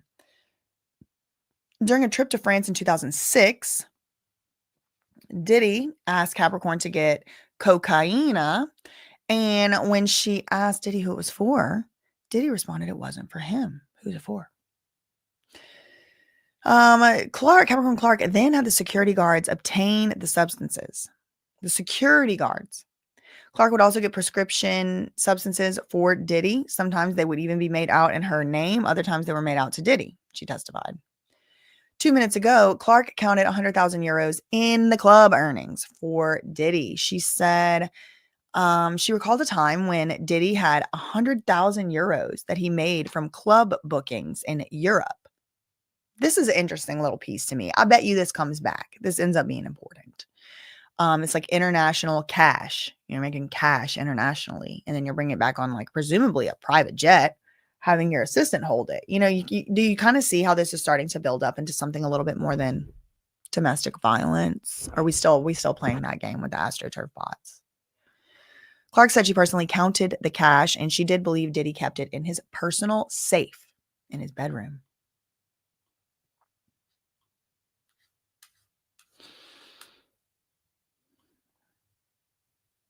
Okay. We have another tweet. Where was Cassie? At that time, she was in New York City on the West End. She would come to LA and stay with him or me or in a hotel. Who else was Cassie seeing? Kid Cudi. How'd you learn that? She brought him to my apartment, Capricorn Clark said. What did she say? She texted me they were going to this public place in LA. I told her it was a bad idea and to delete the text message. Why did you tell her that? She said, well, if Diddy learned about Kid Cudi, he paid for my phone and hers. I took Cassie to Best Buy to get her a burner phone. When did Diddy return to town? Not long after that. Then he took Cassie to a hotel, the Cipriani. Then what? She said, then it was December 22nd, 2011, between like 5:30 and 6 a.m. There was banging at my door. Banging at my door, Capricorn Clark says. I think we're about to get into the going to the house situation. Okay, we do have a few more. All right, at least one more tweet. What did you see when you looked through the peephole? She said, a furious puff. An angry Diddy. And then, of course, Diddy's lawyers are like, objection. How does she know he was furious? She's just making stuff up.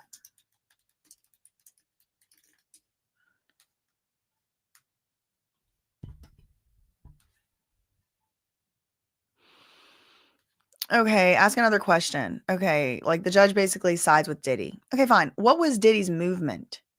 She said he was pacing with something in his hand. Did you open the door? I did.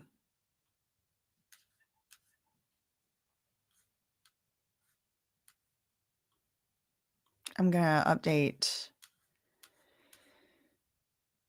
Okay. Okay, this is interesting. Okay, so we get a little bit more context from Shayna Jacobs from the Washington Post about this whole like Cassie coming from another room, picking up a remote, leaving, whatever. And Diddy's like, y'all won't do that. That's why y'all don't have a man. 5 minutes ago, Shayna Jacobs, Washington Post, Combs prized obedience from Cassie. Capricorn Clark testified. Now, I hope she's a Capricorn because if they name this lady Capricorn, Shayna Capricorn. Singer and actress Cassie was paraded in front of Capricorn Clark and another female employee to apparently prove Diddy's point that they were too disobedient to get a man like him. Clark said Diddy called Cassie one of his many girlfriends. Okay, so they're reiterating the story that Diddy did have many girlfriends. Everyone knew about it. Cassie was one. Clark called so Diddy, this is what she testified just now. Diddy called Cassie to the LA home where they were and told her to spin around and model for them on his command. Cassie followed this order. Did you see that? Diddy said to Capricorn Clark, according to her testimony. That's why you just don't have a man. So this is something else. It wasn't just to come in and get something from another room. Like, he called her all the way to the house to spin around and turn around and model. One of Diddy's, and I feel like this is what Britney Spears' daddy must have been doing to her. Just had to be, in my opinion. I don't know. I wasn't there. Certainly wasn't there. But he did call me one time. Did I ever tell y'all that? Jamie Spears, Britney Spears' daddy, called me one time. And then I didn't know who it was. So I looked the number up. It said James Spears. And so I called him back and he answered. But then I didn't know what to say. I don't know if I had that phone call recorded or not. I don't know. I don't remember what state I was in or whatever at the time. Diddy's ex-assistant testifies about music mogul shoving her 25 to 30 yards. Ooh, 3 minutes ago, New York Post. Kyle Schnitzer, Ben Kochman, and Priscilla DeGregory. Diddy's ex-assistant Capricorn Clark testified that Diddy once ran at her, shoving her 25 to 30 yards after she said she hated working for him. She said, quote, "I hate it here," in front of Diddy's chef at his Miami Beach home, which the chef repeated to Diddy. He immediately looked at me and said, "You hate it here?" He ran towards me with his hands open and charged at my shoulders. Violence against women. If true. I wasn't there. "If you hate it here, get out of my house," Diddy said after launching Clark dozens of feet away. I don't know what that means. Launching her, like he was able to throw her dozens of feet. I don't think so. Maybe just shove, like just pushed her a bunch. Diddy's security guard did intervene. Okay, finally, one of them's doing something. She said she had stopped working for Diddy after the incident. "That was crossing my boundary," she said.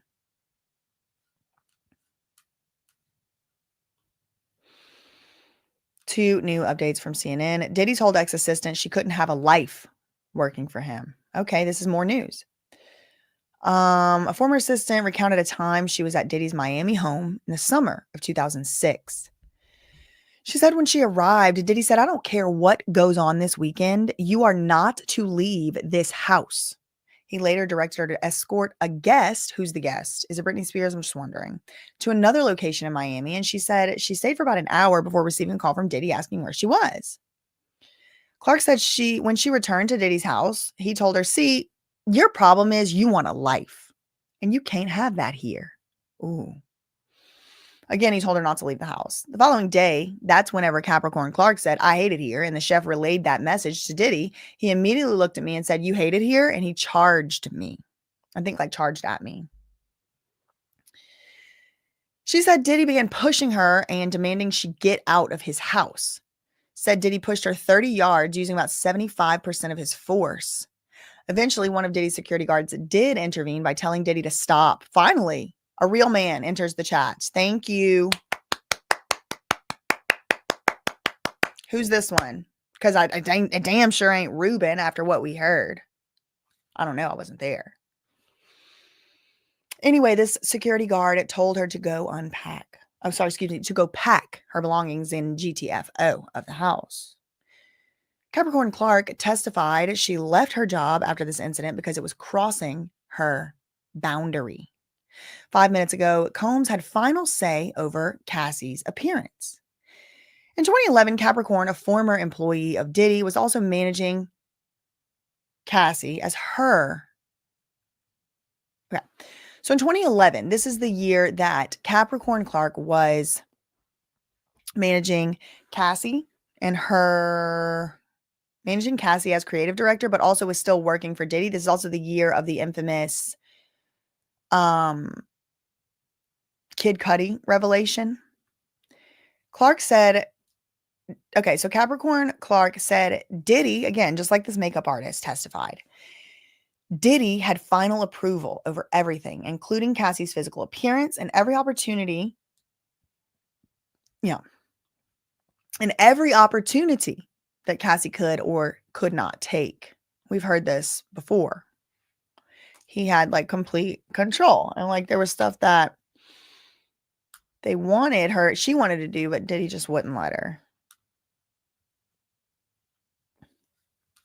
All right, so where we left off with the inner city press tweets, an angry Puff was outside her house. A furious Puff. What were his movements? Pacing with something in his hand. Did you open the door? I did. What was he wearing? Button down sweater, torn pants, and he was holding a pew pew. Y'all, he was holding a pew pew. He came into my apartment and said, "Why didn't you tell me? Who is Scott?" I said, "I don't know any Scott." What did he say? He said, "We're going to kill this." Capital letter N. I'm sure you can fill in the blank. Where was the pew pew? In his hand. I said, "I don't want to go." He said, "I don't give up what you want. Get dressed." Oh my God, y'all. He had a pew pew in his hand. Okay, I need to retweet this. Because sometimes it's like, I can't even remember at the end of the day, like, what did I find to be the most, like, oh my God. Diddy had gun in hand when came to Capricorn Clark's house. They would later go to Kid Cudi's house. Da, da, da, da, da, da, da. Hashtag Diddy. Trial. Okay.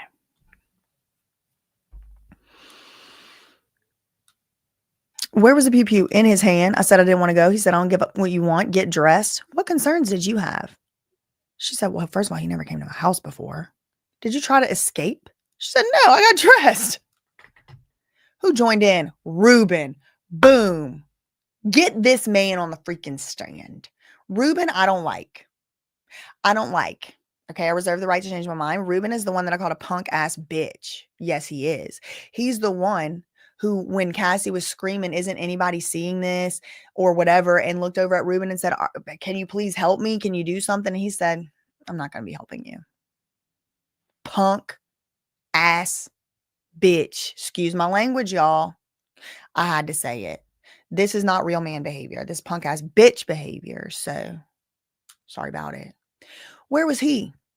So they, of course, they get in the black Escalade. This is something that is associated with the supposed alleged gang activities. Whenever I looked into the FBI and the CIA unreleased, like declassified files about Biggie and about Tupac and about the Black Muslims, who are a security protection agency, among other things, it's always the black Cadillacs. Okay, there's black Cadillacs popping up.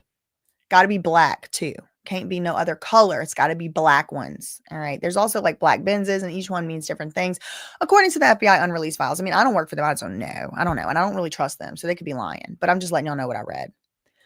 Where was Ruben? He was in the driver's seat. He was driving. Ruben was driving. Capricorn said, "I got in the back seat." Right-hand side, Diddy. Oh, I got in the back seat behind, like on the passenger side in the back seat in the US. So if you're, elsewhere, y'all, I get so confused when I'm in other countries whenever they put the driver's seat on the wrong side. Yes, it is the wrong side. Yes, it is. Because where was the automobile invented? It was invented in Detroit. That is the United States of America. I don't know why y'all put stuff on the other side of the road. It's very, very confusing. When I go to India, I always get on the wrong side. I'm trying to get in somebody's car and drive it. I'm like, oops, I thought it was the passenger. Anyway, so she's in the right-hand side on the passenger back seat, the passenger side back seat, or the right-hand side back seat if you're not, if y'all drive on the wrong side of the road. And then on the driver's seat is Ruben. Diddy was also in the back seat. It was driving Miss Daisy on the way to Kid Cudi's house, y'all. Mr. Combs, Diddy, was in the back seat next to me. Usually he would have sat in the front. The pew pew was in his lap. Now, this is the second time we have heard about a Second Amendment, device being in Diddy's lap, or at least one. There was other times where someone had testified that they had seen pew pews in his lap when he was going to go confront Suge Knight, etc. We have two updates from CNN. Aw, poor thing. She's scared. Send some thoughts and prayers to my voice and my health, and also to Capricorn Clark. Thank you. And if you send something mean, whoo, girl, it's coming back to you 3 to 10 times. Anyway, I do not consent. Go to hell, Annabelle. Did y'all see that voodoo auntie? I don't mess with voodoo. Y'all know I don't.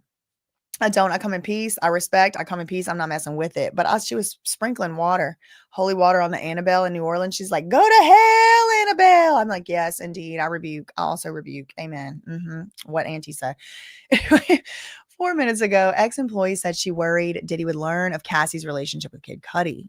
Capricorn, Clark, former employee, started testifying about Cassie dating Kid Cudi in December 2011. Cassie and Kid Cudi sometimes would hang out, she said. One time, Cassie texted her asking if they could pick up Kid Cudi. And Clark told, so one time Cassie texts Capricorn and says, hey, can we pick up Kid Cudi? And Capricorn is like, girl, delete this text message because you know Diddy pays for both of our phones. She said she was very concerned about Diddy finding out about the relationship between Cassie and Kid Cudi. Capricorn Clark then took Cassie to Best Buy to buy a burner phone. So remember whenever Kid Cudi was on the stand, somebody did ask him, did you know of Cassie having burner phone? Do you know what a burner phone is? Do you remember her having multiple phones? He said he did not remember her having multiple phones, but he did say he remembered what a burner phone. He knows what a burner phone is, like, so you can make untraceable calls. So look at this 3 minutes ago. Clark's voice has been quivering as she testifies. Her voice has been quivering through much of her testimony. She's been describing what it was like to work for Diddy.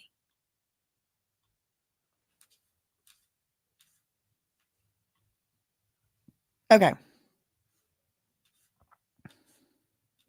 We have some more tweets. How long? Okay. So the most recent tweet we read was Capricorn was basically at gunpoint demanded to get into this car. She gets in the back seat on the right side. Diddy gets in the back seat next to her on the left side. They're in a black Escalade, executive class, whatever that means. Let me look it up. I used to want a Cadillac CTS so bad, y'all. One of them pearl white ones. I'm going to look up a Cadillac Escalade executive class. Is there like different classes of it? What does it mean? What year was this? 2011. I'll go 2011. I don't know. I guess it's just an Escalade. These were so cool. I did love these. Okay, so they pull up. Oh, look at this purple one. Get a purple one. Oh, it's like a truck. Oh, that's cool. I did love these. They got me good with these. The marketing really did work for me on these. So they're in an Escalade, all right? They're both in the backseat, Diddy and her, and then Ruben is driving, the one I called a PAB. How long does it take to drive from your house, or how long did it take to drive from your home at the time to Kid Cudi's home? She said if you push it, like 15 to 20 minutes. What did Diddy and Ruben do at Kid Cudi's house? So remember earlier, I was like, I think today, and I'm looking forward to today, finding out what this so-called accomplice or whatever they were calling him. I think they were calling him an associate. Kid Cudi didn't know. Kid Cudi to this day, I don't know if he knew who was there. Maybe Capricorn told him or whatever, but he said he didn't know. Or maybe I don't know, he's an associate. He didn't know who was in there. Now we're learning from Capricorn Clark, if she's telling the truth, it was Ruben, the one who Cassie was begging to help her when she was getting beat by Diddy, according to testimony. I don't know. I wasn't there, innocent until proven guilty. But according to testimony, this is the guy who was just standing idly by. And Cassie was like, can you please do something? And he was like, no, I'm not going to be doing anything. So he's the one who drove over to Kid Cudi's house. So what did they do at Kid Cudi's house? She said they went in. Could you see in? She said, yeah, I could see inside, but I didn't go in. Well, what did you do? She said, I called Cassie on her burner phone. I said, Cassie, where the F? I told her Diddy was at Kid Cudi's house. Then I changed her number in my phone to my best friend, Stormy.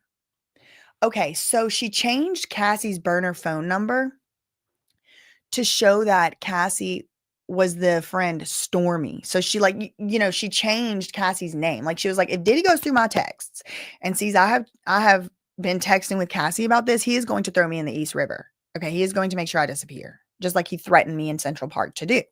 So what I'm going to do, I'm going to change Cassie's name in my phone to Stormy. I wonder if which Stormy is a girl. Anyway, I won't speculate. That's a common name. Anyway, so she's like, then I changed her number in my phone to my best friend, Stormy. So what did you hear on the phone? She said that Kid Cudi was at Cassie's. So they were together at a hotel. Remember the Sunset Marquee, I think is what it was. So I called Cassie on her burner phone, and then I changed the number, the name, so that it said that I called Stormy and not Cassie. It's like, okay, but when you called her, what did you hear? That Scott was at Cassie's, that Kid Cudi and Cassie were together, is what I heard. And when Diddy came back, he took my phone and called the last number. Then I saw Kid Cudi driving up. Then Diddy saw my face and said, that's that bleep right there. Okay. It's the capital N again. N word. Okay. So, oh my God, y'all, this is crazy. I bet she is freaking out. I feel a little nervous just hearing the story. Poor thing. Because even though Diddy is like right now in, handcuffs and stuff, like he hasn't been proven guilty. He hasn't been found guilty. He has definitely not been convicted. He could get out. Then what? Okay. Oh man. Okay. So this is crazy. She was trying to warn Cassie. She knew that Diddy was going to look in her phone. So I called Cassie on the burner. I said, Cassie, where are you? I told her Puff was at Kid Cudi's house. Then I changed her number in my phone. What did you hear on the phone? What did you hear on the phone? Kid Cudi and Cassie were together. And then when Diddy came back, he took my phone and he called the last number. Then I saw Kid Cudi driving up and Diddy saw my face and said, that's that right there. Then we drove off and we saw the police driving the other way toward Kid Cudi's. Diddy was pulling himself together. We stopped at the Key Club. There's something going on at the Key Club, y'all. And he told me to call Cassie. And what did he tell you to tell Cassie? Whoo. So the prosecutor says, so Diddy told you to call Cassie. What were you supposed to tell Cassie when you got her on the phone? She said that Diddy had me and he would not let me go. Y'all, this is mania. How did Cassie respond? She said, okay, come get me. She was calm. Who drove you home? Ruben. Oh, I can't stand Ruben. Now, maybe everybody's lying on Ruben's name. I'm keeping an open mind until Ruben testifies. But right now, he's in PA bitch category. PAB, sorry, excuse me. Sometimes it does just slip out, especially when I'm not feeling great. I did take some Fast Max cold and flu Mucinex, not sponsored, but it does work pretty good. Okay, so Cassie was calm. She was calm, right?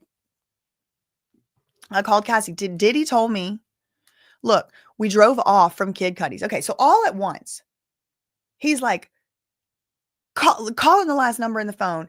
Then Capricorn Clark sees Kid Cudi driving up to his own house. And she's like, and then Diddy's like, oh, here he comes right there. But then from the other way, here comes the cops. So Diddy's a little bit freaking out at this point. Also probably just like in general in mania. Remember, Cassie said this all happened during a freak off. He left a freak off for this because he had gone through her phone. He probably suspected she was dating someone. So he leaves the freak off. He goes to Capricorn's house, gets a pew-pew.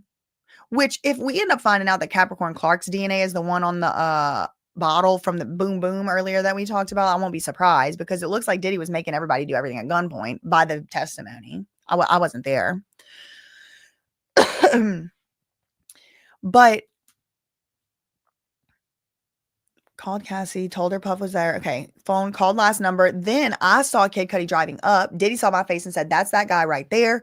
We drove off and saw the police driving the other way. Diddy was pulling himself together. We stopped at the Key Club and he told me to call Cassie. What did he tell you to tell Cassie? That he had me and he wasn't going to let me go. So basically, it was a hostage exchange is what's being described. I mean, I don't know. You tell me if I'm wrong. Maybe I'm just misinterpreting, but it was like, I had to call Cassie and say, he has me, he won't let me go. So will you take my place? And she's like, yeah, I guess so. So how did Cassie respond? She was calm. She said, okay, come get me. Who drove you home? Ruben. What did Diddy then tell you? She said, Diddy told me to convince Kid Cudi not to say it had been Diddy at his house. And she said, I picked up Cassie. So Ruben and I guess Diddy together picked up Cassie. We got 3 updates from CNN. Maybe we'll get some more context. Oh my God, we did get some more context, y'all. Okay, this isn't for the faint of heart, but I'm going to go through it. It's a labor of love I'm doing for y'all. 8 minutes ago, Diddy showed up at Capricorn's house with a pew-pew, threatened to go on a live. Look at what it says on the screen, K-A-L-L. Kid Cudi, okay? Shoo, Lord. Diddy showed up at her house with a pew-pew and threatened to go on a live Kid Cudi. Now, the question comes in my mind, why did he go pick up Capricorn Clark? I'm starting to think that Diddy brings women with him to commit crimes. It is starting to make me think that. I don't know if it's true. But why did he need to pick up Capricorn Clark to go commit this incident? If not for to maybe give himself some plausible deniability. I mean, I've heard before that he makes women carry pew-pews on their purse, so he don't have to carry them. But look, 9 minutes ago, CNN reporting that Diddy showed up at Clark's home, Capricorn, his assistant's home, and threatened to go on a live Kid Cudi. One day, December 2011, Diddy showed up at her home, banging on the door. According to her, she could see through the peephole that Diddy's pants were split up the inseam from the knee upward, exposing his drawers. What? Why were his pants split up the inseam? What? When she opened the door, she saw he was holding a gun and was furious. He entered her home with the pew-pew in his hand. Why didn't you tell me? And asked her about Kid Cudi. She testified that Diddy was holding the pew-pew and told her, get dressed. We're going to unalive him. When she tried to protest, Diddy apparently allegedly said, according to her testimony, quote, I don't give up what you want to do. Go get dressed. She said she was afraid. And this was the first time Diddy had been to her home in Los Angeles. She said Diddy was livid, furious, and mad at me. I had never seen him with a weapon. I had never seen him making me do something like this. 9 minutes ago. Ex-employee on returning to Diddy in new role after the 2006 incident. I didn't want that close proximity. Capricorn Clark said she returned to work for Diddy after a 2006 incident at his Miami home, but she didn't want to do work directly under him. I think it was 2016. I think they may have the years. There's some contradictions on what the exact year is. If it's 2006 or 2016, maybe it's both. Maybe I'm confused. Anyway, she testified that she accepted, other than just the year, it is all still adding up to the other reporting, but the year seems to be off. Clark testified she accepted the director of marketing position for for Sean John women's line because she didn't have to work for him. So maybe this is just more context. Maybe she left working for him twice. She said she didn't have to work directly for him as the head of the women's line. Whew, my allergies are cutting up. I didn't want that close proximity in his personal orbit like that. Okay, fair. 7 minutes ago, Diddy's former employee says, this is CNN.com. Former employee says she called Cassie while Diddy was inside Kid Cudi's house. Now, there is going to be a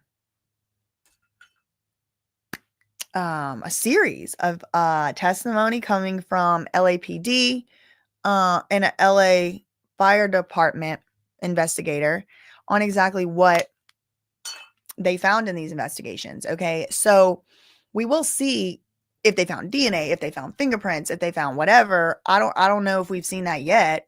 There is that partial DNA from the boom boom, but what about like inside Kid Cudi's house, like on the items that were open and things like that? I haven't heard any of that. I don't know if they did collect the DNA or what. So hopefully we'll get to see more of that as those people come up and testify. But right now we're still on Capricorn Clark. Okay. If you're just joining, I definitely don't have the C19. But I did go to a family reunion this weekend, and now I'm finding out that Maybe some of them might have. So I am feeling a little under the weather. Tips for tweets hours though, as they say. I got to tell y'all about this catty, bitchy lunatic later, but let's stay on top of the story right now. Okay, because that's more like a personal, like something that happened to me. Anyway, so Capricorn giving more details about what happened. This is CNN, December 2011. She said she and Diddy got into the backseat of a car or an Escalade. That's more like an SUV, but that's fine. And one of his security guards, Ruben, the PAB, was driving.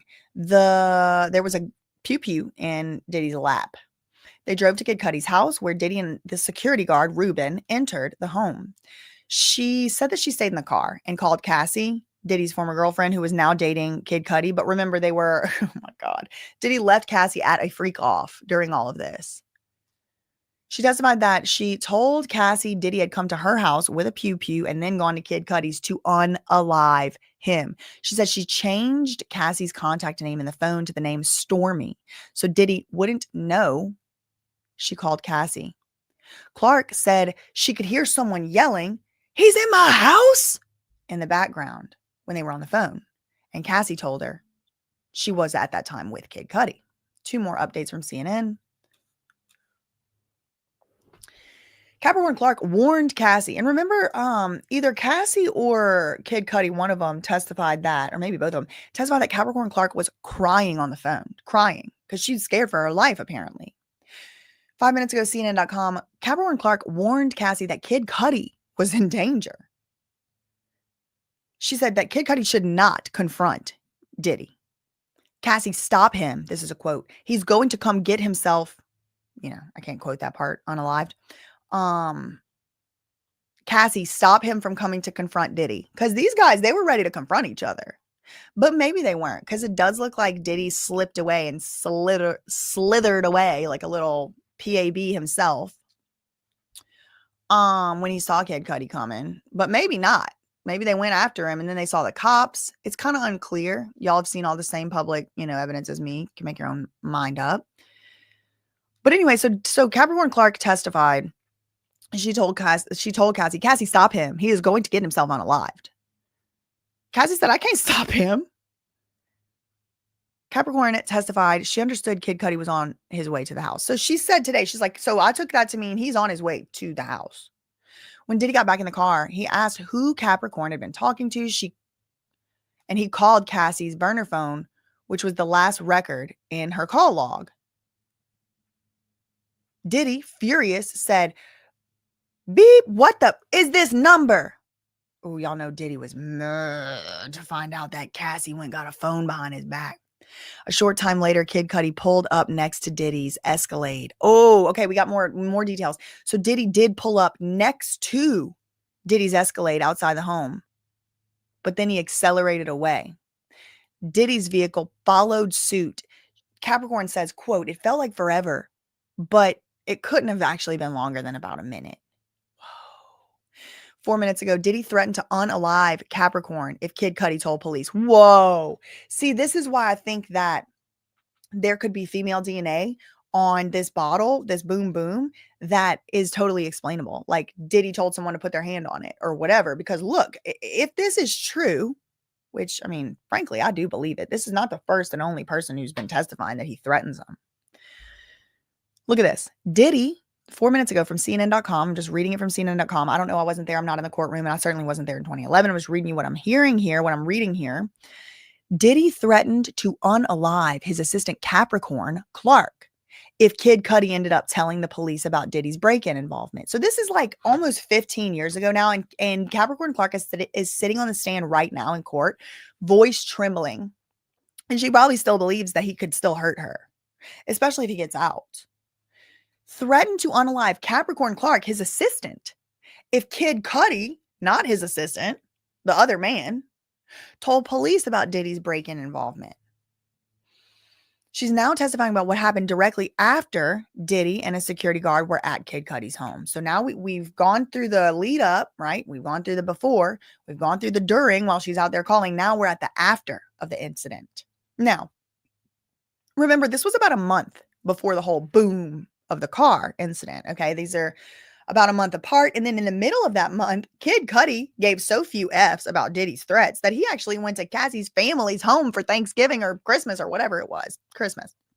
The holidays. I don't know what holidays they celebrate. I shouldn't assume. But the holidays is usually December. So in this story, from what I understand, it was like this incident we're talking about right now with the Reuben and the driving to the house and the breaking in the house and the opening the Chanel gifts and the cops and the this and the that. Then later on, weeks later, Kid Cudi goes to Cassie's family home for the holidays. And then a couple weeks after that, the boom of the car in the same driveway that they're now in right here. Okay. So Capricorn did call and give the heads up to Cassie, and I guess by virtue of giving the heads up to Cassie because she was with Kid Cudi at the time, Kid Cudi got the heads up, so he gets in his car and he goes. Well, Diddy's pissed because he's like, you snitched. You said I was there, and if Kid Cudi tells the police, I'm unaliving you, Capricorn. Okay. Capricorn, Diddy, and Reuben, the security guard, went to a nearby nightclub. I guess that's the Key Club. I thought Key Club was not a night. Key Club isn't usually a nightclub, right? Key Club is usually like the Rotary Club or whatever. Is it just a pun? Why were they in a nightclub? I thought it was 5:30 in the morning, 7 o'clock in the morning or whatever. Anyway, so Capricorn Clark, the security guard, and Diddy, still in the Escalade, presumably, all go to this nearby place called Key Club. Maybe it's a nightclub. I don't know. Diddy directed Capricorn to call Cassie and tell her, quote, he has me and he's not going to let me go until I come get her. So he has me and he's not going to let me go. So ring, ring, ring. Yes. Yes, Cassie. Hi. Hello. Diddy has me and he's not going to let me go until I come get you. Yeah, that's how that was. I got the trusty Barbie phone in case we need to make any more calls, okay? I also have my police siren somewhere. Oh, do I? Maybe I lost it. I used to have one.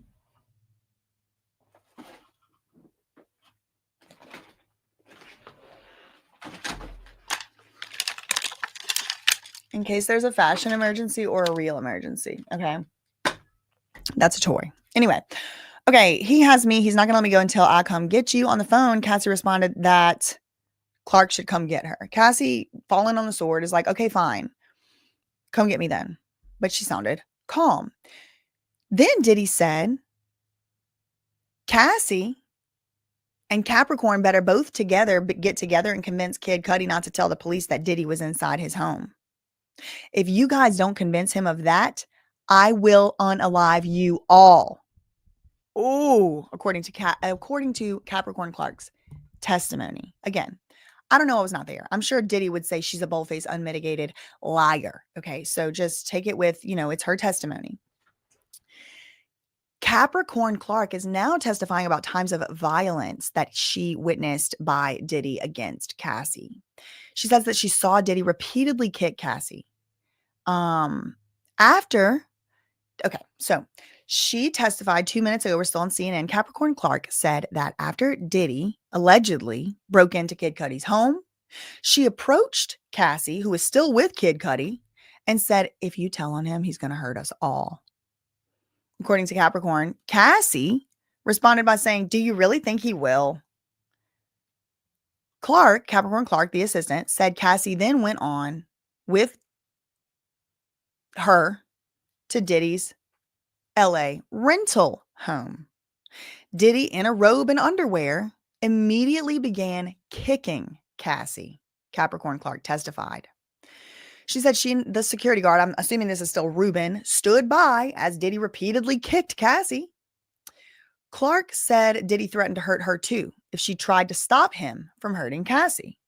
Clark said she left after the security guard told her to leave, and Cassie was still on the ground, and Diddy continued to kick her. She said that she called Cassie's mom, Regina, and she left the property. Quote, please help her. I can't call the police, but you can. She recalled telling Cassie's mom. Cassie's mom said she would handle it and hung up. We have another new update. Jury's shown Cassie's 2011 email detailing Diddy's threats. The jury again. The jury again saw the email Cassie sent to Capricorn Clark and her mother. So remember whenever Cassie was starting to lay down evidence, and I was like, I bet you she was doing this to lay evidence down to say she had it. She sent the email to her mom, but also CC'd to the email was Capricorn Clark, who now we're realizing, the fuller picture, a fuller picture of why Capricorn Clark was the one CC'd on this email. Now, Cassie sent the email under an alias Veronica Bang, referencing the threats from Diddy to Cassie and Kid Cudi. Capricorn Clark testified that she cannot remember if she responded to the email. Let's go back to Inner City Press. We've been on CNN for a while, but they've been coming through with the updates, so that's good. Let me get back to our most recent tweet.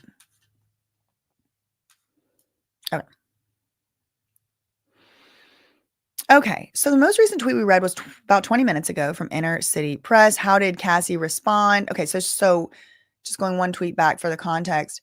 What did Diddy tell you to tell Cassie? She said, Diddy told me to tell Cassie he had me and would not let me go. How did Cassie respond? She said, okay, come get me. She was calm. Who drove you home? She said, Ruben. And what did Diddy then tell you to convince Kid Cudi not to say it had been him in his house? And she said, I picked up Cassie. Where'd you go? She said, we went to Kid Cudi's house, tried to tell him not to file a police report. What did you tell them? Well, I told him that Puff came to my house with a pew-pew. What did you tell them he said? If you tell on him, he'll hurt us all. And what was Kid Cudi's reaction? Mind blown. Objection! Objection, Your Honor. How does she know if his mind is... I can't do the Mark Agnifilo, y'all. I mean, I can, but at my own detriment.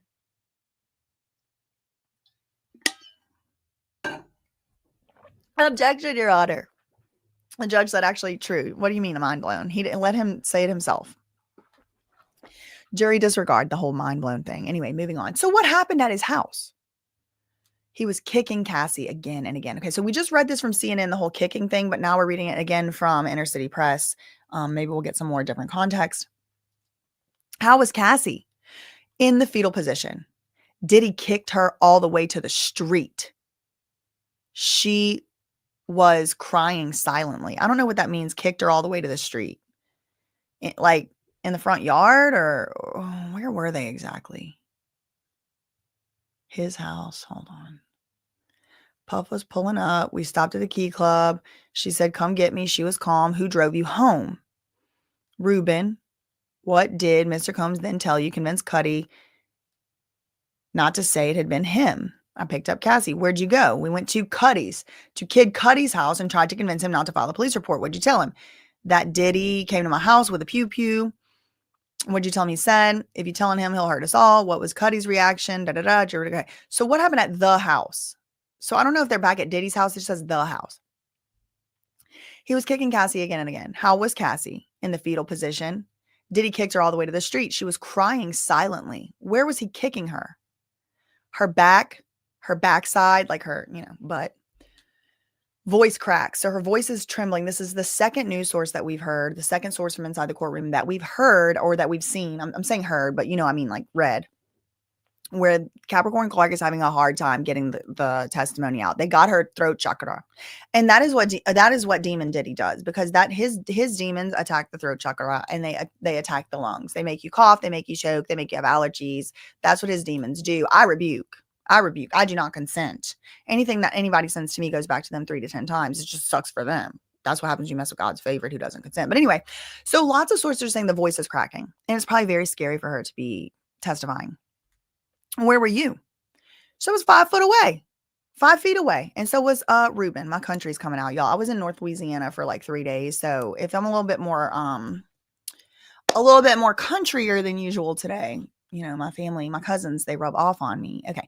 So where were you whenever Diddy was kicking her in the butt, in the back, and all of that, up and down to the street? And she said 5 feet away. I was right there, 5 feet. And so was Ruben.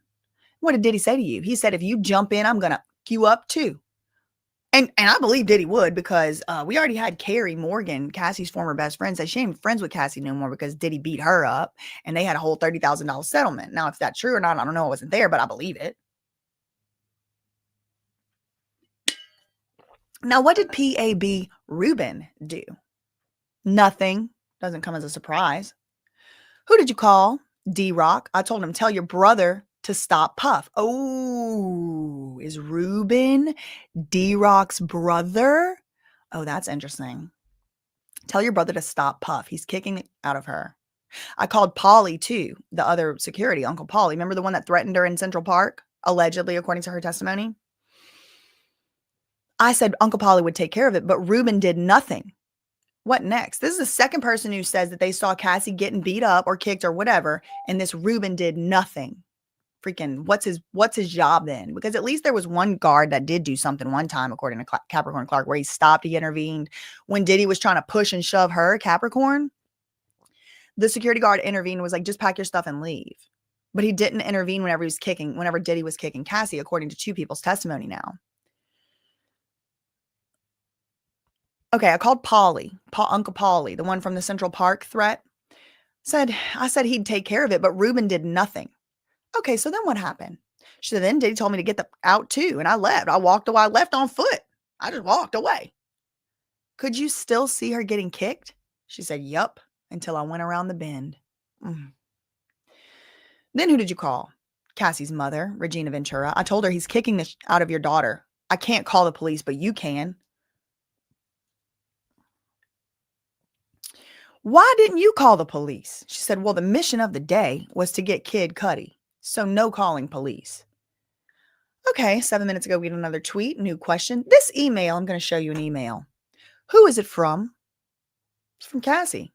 She wrote that he would be releasing sex tapes about me, and he would have someone else hurt me. Oh, so me means Cassie. So she's reading it as if it's in the Cassie first person. So she's like, Cassie wrote that Diddy was going to release sex tapes about her, and also that Diddy was going to have someone hurt her and Kid Cudi.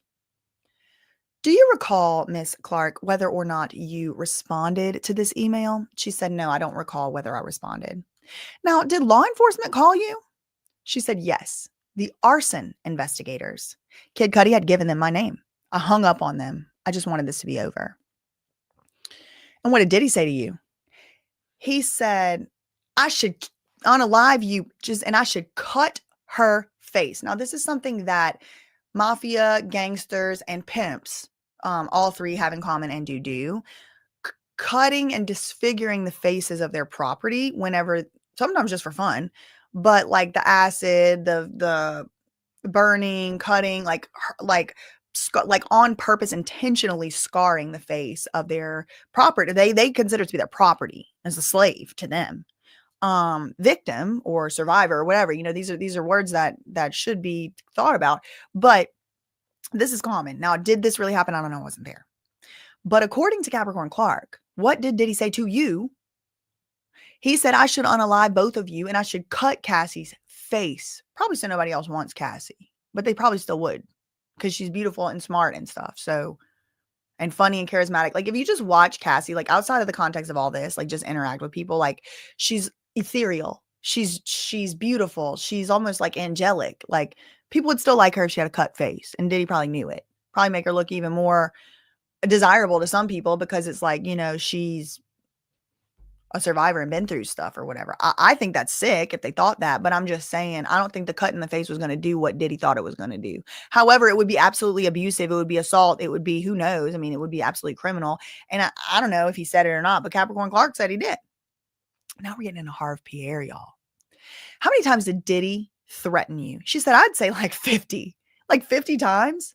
D-Rock was there just doubling down. Oh, there we go. D-Rock, see, we've had a mixed bag on D-Rock. Sometimes he does seem to intervene. He seems to be upset. He seems to cry or whatever, if he sees abuse happening. But then sometimes he's just there with Diddy. Like he might got two personalities. I don't really know. Maybe he's a Gemini. Maybe he's a Libra. I don't know.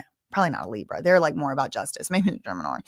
Shout out to Geminis. I love Gemini. I got a sister that's a Gemini. I love Geminis. Okay. No problem with a Gemini. But sometimes it is a little bit like you don't know which one you're going to get. Maybe he's one of them. Maybe he's got a clone. You know, possibly. I'm just kidding. I don't think that. Anyway, how many times did Diddy threaten you, Capricorn Clark? She said 50, like 50 times. D-Rock was there doubling down on whatever Puff was saying in the moment. Next question. Who's Harv Pierre? That's the president of Bad Boy Records at the time, I guess. I told him Puff had kidnapped me. And what did Harv Pierre tell you? He said, that's crazy, but it's going to be okay. I got a termination notice. I was accused of not properly putting in for the vacation I was on. Had you put it in? She said, yeah, to Harv Pierre. There he is right there. Maybe they're building up to be co-conspirator city. Thank you, Miss SpaceX, for putting that in there.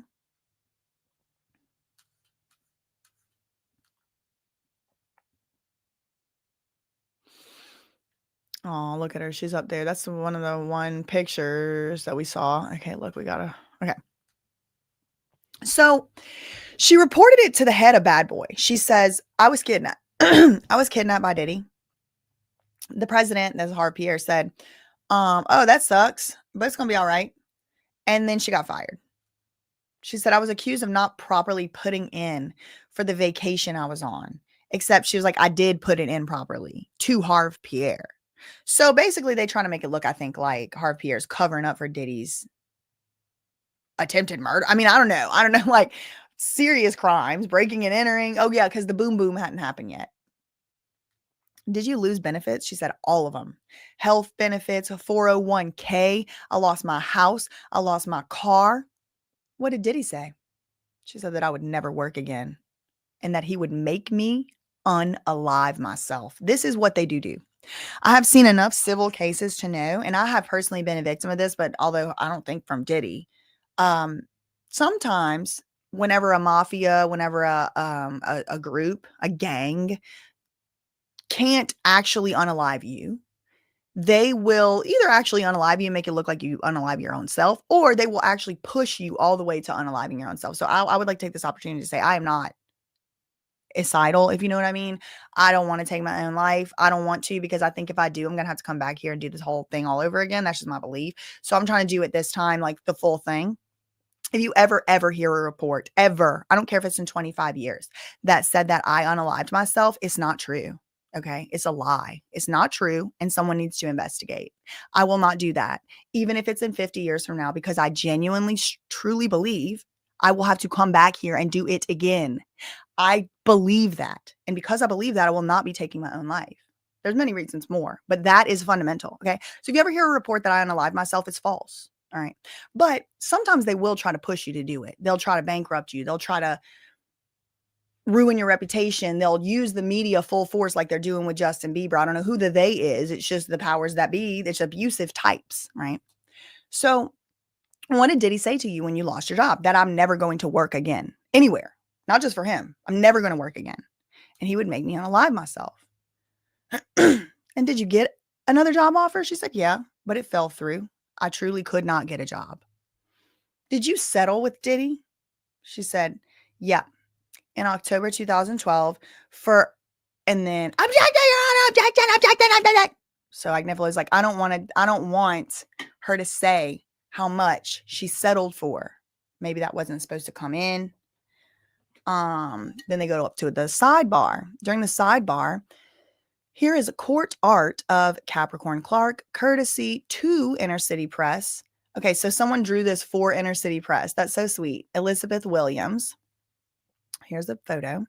Or not a photo. What would this be? Like an illustration? Artist's rendition?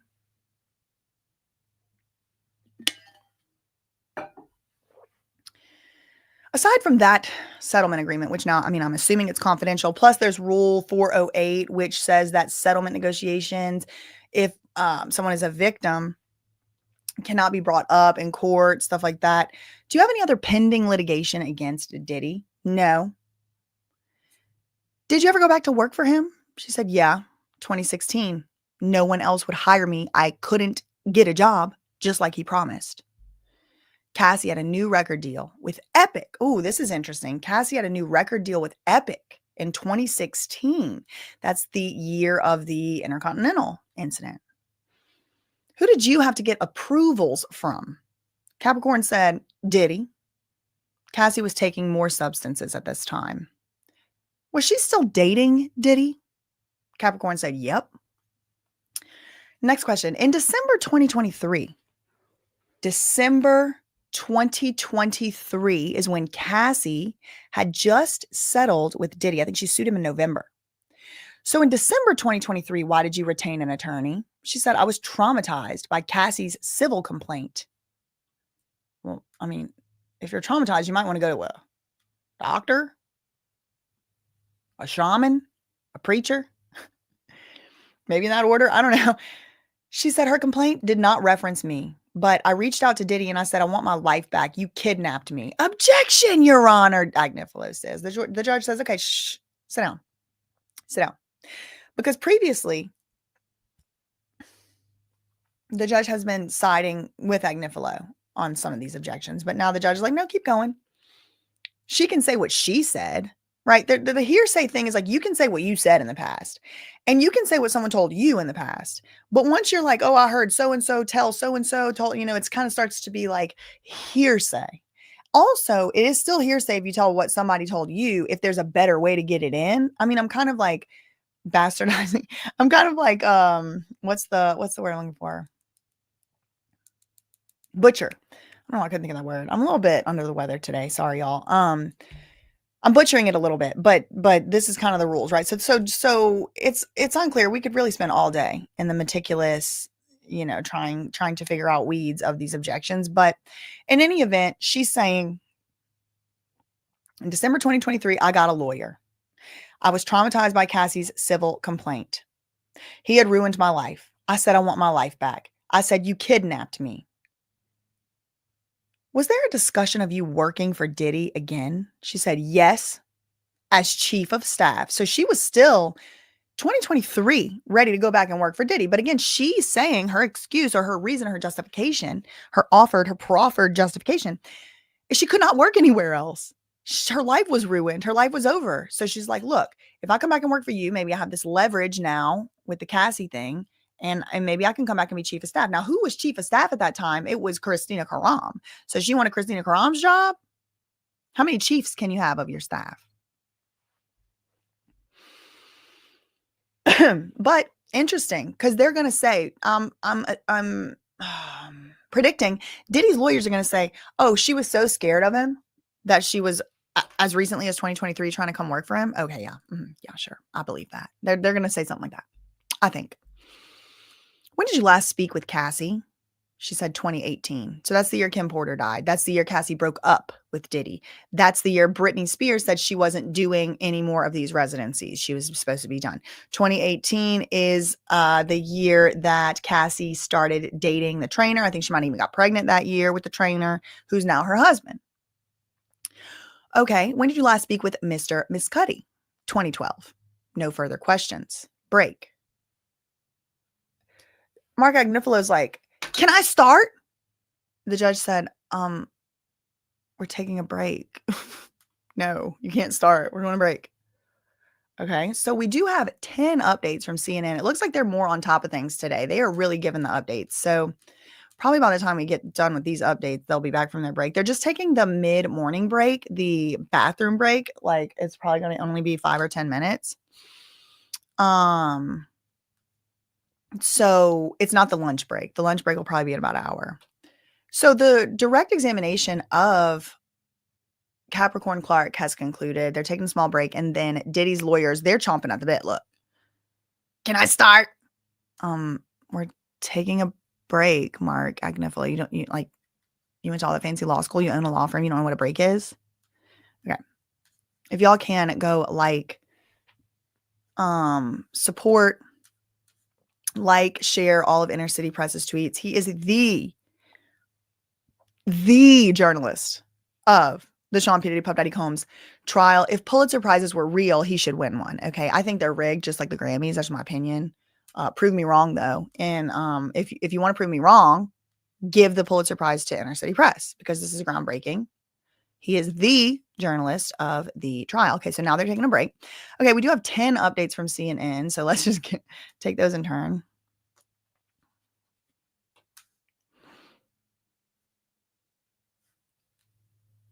Wow, we have a lot more context, y'all. I mean, like, probably pages worth. So let's just get to it. Let's get right to it. Thank God they're taking a break. We can catch up. 12 minutes ago, Capricorn Clark alleges that Diddy said, "I should unalive you." Whew, after the events in late 2011, Diddy would angrily ask Capricorn Clark. So, like, he would ask her routinely, like over and over, "Why didn't you tell me about Cassie and Kid Cudi?" One time, Diddy told her, "I should unalive you bitches, and I should cut her face." Capricorn Clark estimated Diddy threatened her about 50 times between December 2011 and the following summer. Diddy forbade her, this is still CNN, forbade, that means forbid in the past tense, Capricorn's friendship with Cassie after the 2011 incident. After the incident, Diddy told Capricorn she could not be friends with Cassie. They could only see each other for work. Capricorn testified that her relationship with Cassie changed after that. She also said that in early 2012, she informed someone in human resources and Harv Pierre that Diddy had kidnapped her. And how Diddy wanted to unalive Kid Cudi and beat Cassie. Pierre just told her, "That's crazy, but it's going to be okay." She said she was fired in 2012. She said she was still being sent work while she was on vacation. So she told an HR employee that Diddy was mad at her because she didn't tell him his girlfriend was cheating on him. She was terminated shortly after, and she said she was accused of improperly taking a vacation. But that wasn't enough for Diddy. No. According to CNN, Capricorn just testified that Diddy further threatened her career even after the firing. He didn't just let her go. No. She said after she was fired, Diddy said, quote, that I would never work again and that he would show me that all these people weren't my friends and that he would make me unalive myself. She testified that she received a settlement through Diddy's attorneys. So she did get money. I wonder if it was Mark Garagos for wrongful termination allegations in the fall of 2012. She did not disclose the amount on the stand. Prosecution needs to bring more witnesses. So Maureen Chowdhury, a legal expert, is giving a little bit of a legal opinion, saying the prosecution has started their racketeering charge and they've started making their case, but they need to bring more witnesses to the stand to reinforce the racketeering, the RICO aspect. Need to show a pattern of criminal activity by Diddy and his associates to reinforce the racketeering conspiracy charge, not to prove it, to reinforce. You got to look at the words people use. So this person seems to be implying that it's already been established. So now it needs to be reinforced with more witnesses. This is CNN legal analyst and criminal defense attorney Joey Jackson. Quote, we're talking about the prosecution saying it was criminal racketeering enterprise, a conspiracy. So in order to do that, you have to get people in your inner circle, as we see the assistants who have testified so far. That would establish that over a period of time, there was illegal things happening. There were, but I do that too. Illegal things were happening in this business. That he was agreeing with his confederates who were, I don't think they could have used a better word for that. That he was agreeing with his confederates who were acting as underbosses to carry out his lawless activities. Jackson added, the prosecutors will have to make sure their witnesses help their case by establishing a pattern of criminality. This is his quote, a pattern of threat, a pattern of pew, a pattern of rugs, a pattern of all this lawlessness that would go to show that this was a criminal enterprise that was designed to engage in such behavior over a continuous period of time. This is going to be very significant if the prosecutors want to get through the threshold of proving that it was indeed a criminal racketeering conspiracy. 12 minutes ago, the court was taking a short break. Prosecutors' direct examination of Capricorn Clark is over. Mark Agnifilo is going to begin. So Mark Agnifilo, we're going to get more Mark Agnifilo. He's going to begin the cross-examination after court takes a short break. 11 minutes ago, we got another update from CNN. We had a lot of CNN updates come through, so I'm glad we had a little bit of a 10-minute break to catch up on all these. I mean, it does seem to me, correct me if I'm wrong, it does seem to me that CNN is really pumping out a lot of updates today, more so than usual, more quantity. Capricorn Clark retained attorneys after Cassie's lawsuit against Diddy. She testifies.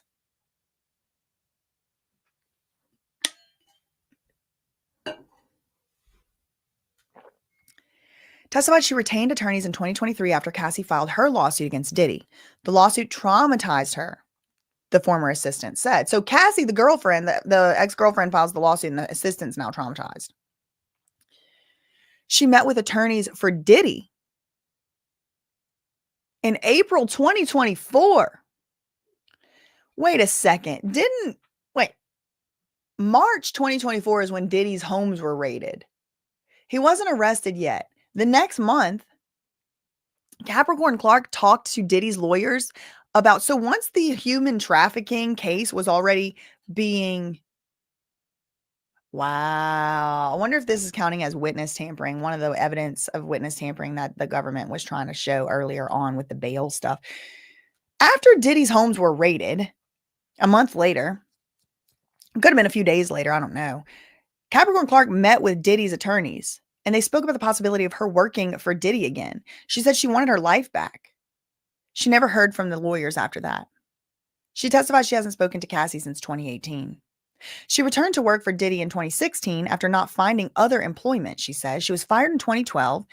Capricorn returned to work in 2016. So for 4 years, she, I guess, didn't have a job or money. She hadn't been able to find work, and she, quote, wanted to try to get her life back. So in 2016, she went back to work for as Cassie's creative director. And she said she reported to Diddy and he approved all of Cassie's projects. She testified she noticed an increase in Cassie's rug use during this time. She left the position in 2018. It was the last time she worked for Cassie. Ex-employee says she did not speak to either authorities or Diddy about Kid Cudi's car fire. She said that arson investigators had reached out to her in 2012 asking her to make a statement about an arson incident involving Kid Cudi's vehicle. She says she hung up in their face and did not provide a statement. I wanted this whole thing to be over. She added she never discussed an arson incident involving Cudi with Diddy. Remember, last week, Kid Cudi testified that one morning in January 2012, his dog watcher called him from his home to tell him that his car was on fire. Looking at photos, Kid Cudi explained that it looked like the top of my Porsche was cut open, and that's where the boom boom was put in, causing further damage that could not be salvaged. What it's like inside the courtroom today. Diddy's mom and sister are inside the courtroom. After court recessed for a short break, Diddy's mom kissed defense lawyer Nicole Westmoreland on the cheek. Diddy's sister, Keisha, who'd been a constant presence at the trial, is also present today. None of Diddy's kids are in the courtroom. During Capricorn Clark's emotional testimony, she often patted her eyes with a tissue. She seemed to avert her eyes, so she was trying not to look at Diddy, but as she was leaving the courtroom, she did look in his direction, clenched her jaw, and nodded. Wow. So I like when they give us a little insight into what's going on in the courtroom. Okay, so let's see. We do have some kind of stale updates from the New York Post, but sometimes the New York Post puts in details that are not anywhere else. So let me just read it. This is 51 minutes ago. Kyle Schnitzer, Katie Pelletier, and Priscilla DeGregory. Diddy told assistant he was going to KILL, aka unalive Kid Cudi, after finding out about Cassie's relationship. Diddy's ex-assistant, Capricorn Clark, told jurors the hip-hop mogul said he was going to unalive Kid Cudi after discovering he was dating Cassie. He came to Capricorn's apartment, quote, livid and holding a pew-pew in hand, saying, get dressed, we're going to unalive this, beep, referring to Kid Cudi, whose real name is Scott Muscudi. Diddy asked Clark why she didn't tell him that this long time on and off girlfriend, Cassie Ventura, had been cheating. I had never seen anything like this before, she told the jurors. He had never come to my house the entire time I had known him. I had never seen him with a weapon. She got into a black Escalade with Diddy and sat on his lap while he still had the gun? What? I don't know if that's right. That might be fake news. Quote, Puff came and got me with a pew-pew and took me to Cudi's house to unalive him. She testified she told Cassie by phone while Diddy was inside. Okay, we have one other update from them. This was 33 minutes ago. Same people. Oh, no, this is Ben Kochman, Kyle Schnitzer, and Priscilla DeGregory of New York Post 33 minutes ago. New York Post. Diddy viciously kicked Cassie after breaking into Kid Cudi's home. Diddy viciously kicked her same day he broke into Kid Cudi's home, allegedly, according to testimony. Discovering the rapper had been seeing Ventura. Okay, the Bad Boy Records founder, wearing underwear and a robe in his LA mansion, started kicking Cassie in the thigh and leg with 100% full force after he found out his longtime on and off again girlfriend had a fling with Kid Cudi. She didn't do anything. She was just crying silently. My heart was breaking seeing her get beat like that. She said at one point she was dabbing her eyes with a tissue and she quietly teared up. Earlier that same day, Diddy had kidnapped Clark while holding a pew-pew and threatening to unalive Kid Cudi, forcing Clark to come along while he broke into the rapper's home. Capricorn Clark is back on the stand after a short break. Former assistant to Diddy and a former employee of his Sean John fashion company is back on the stand after a short break. The jury is entering, and defense attorney Mark Agnifilo is set to begin cross-examination. They're back. Okay, we have more. We have a tweet, at least one, from Inner City Press. They're back. Okay, the judge says to Capricorn Clark, Miss Clark, you're still under oath, so you still need to tell the truth, nothing but the whole truth and all that, help you God and all that. Okay. Y'all, Brian Friedman entered the chat. The web is webbing. Oh my God, the web is webbing. This is friggin' Justin Baldoni's lawyer. This guy is making his rounds. Hold on. Brian Friedman enters the chat.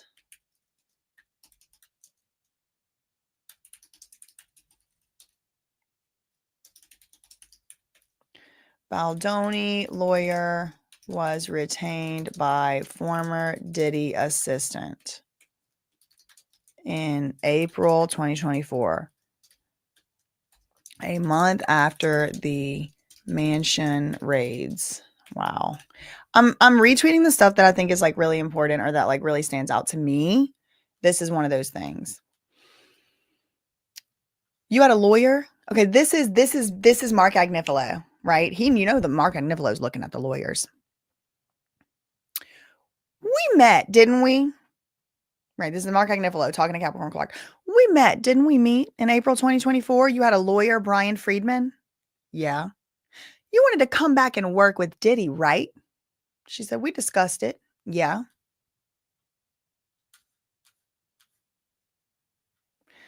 Andy Popcorn Planet is going to love this information. Is he in here? Let me see if we have any new tweets. Brian Friedman. Yep.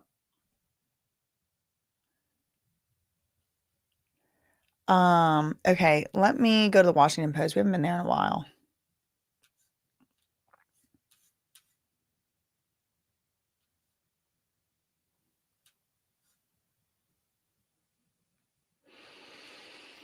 I don't know the most recent one we read. This is 22 minutes ago. Combs threatened to KILL, Kid Cudi, on day of break-in. Clark testifies. This is Ann Brannigan, Washington Post.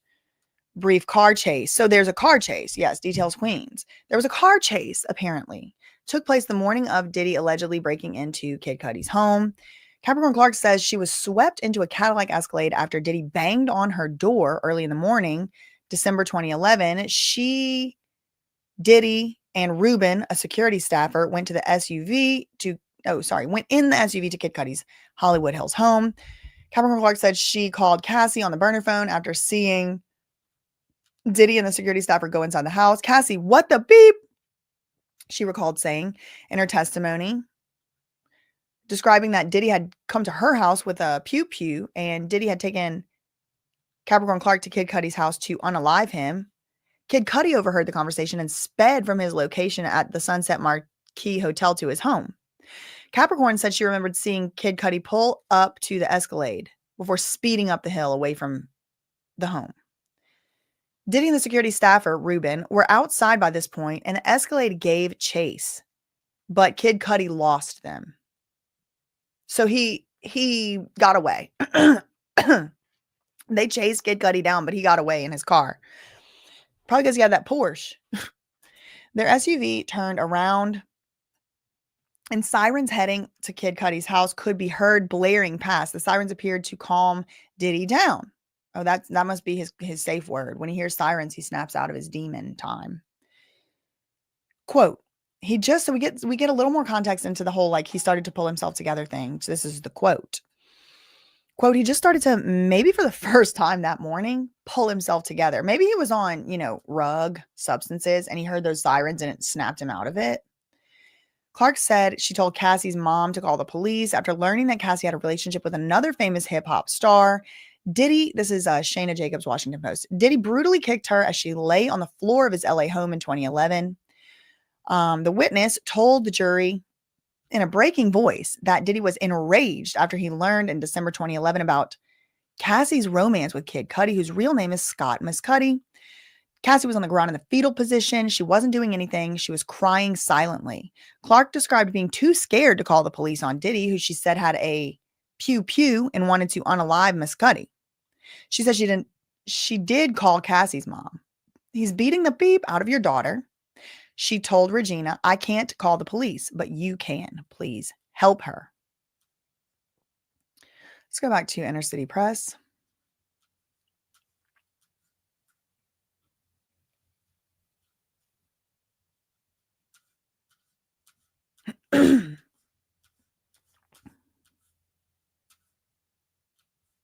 Okay. So just to remind you, the last tweet from Inner City Press is the Miss Clark, you're still under oath. We met in April 2024, didn't we? Remember, like, she was like maybe going to go back and work for Diddy like a year ago. And you had a lawyer, Brian Friedman. Yeah. You wanted to come back and work with Diddy, right? She said, well, we discussed it. And you saw Miss Garagos taking notes. Yeah. And you said you didn't think Cassie was good for Diddy. Why? She said, I just thought they were toxic. Okay.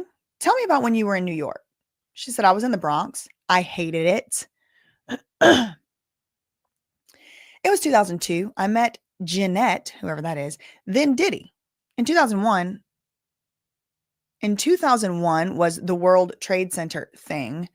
Then I met Diddy. He wasn't doing substances, right? This is Diddy's lawyer asking the questions now. Yeah, no, wrong. He was doing EX in the Daddy House recording studio. But it got worse, didn't it? She said, yo, yeah, it got worse.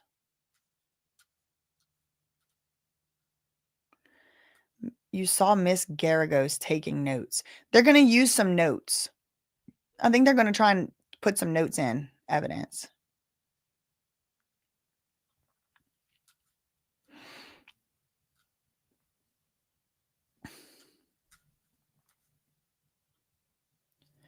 Okay, let me see if we can get some more sources in here.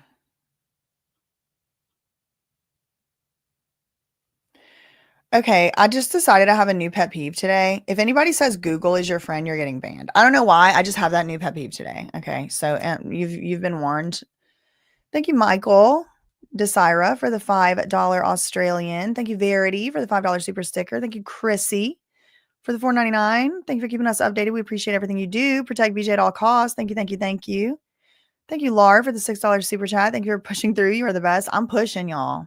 Thank you, Liberated Linus. Shout out to you becoming a member. Thank you, Hibiscus Rose. Feel better soon. Thank you, thank you, thank you. Member for 1 month. Thank you, Aaron. $5 super chat. You're doing a fantastic job. I've had the best time listening to you through all this madness. Diddy did it. Hashtag. Thank you, Aaron, for the $5 super chat. Thank you, Unnamed and Unindicted, for the $5 super chat. Hey, BJ, thanks for making my workday better. Shared your stream with work friends, and we've all got ear pods in listening. Shout out to the office. Shout out to the work friends. Shout out to Matrix Goth. Thank you so much for the $4.99 super chat. Thank you for the well wishes. Thank you, Adrienne Jones. I believe he used Carr because she had a relationship with all of them, and Kid Cudi wouldn't have been caught off guard. Oh, the Capricorn Jones. Thanks for the $5 super chat. That is a good theory.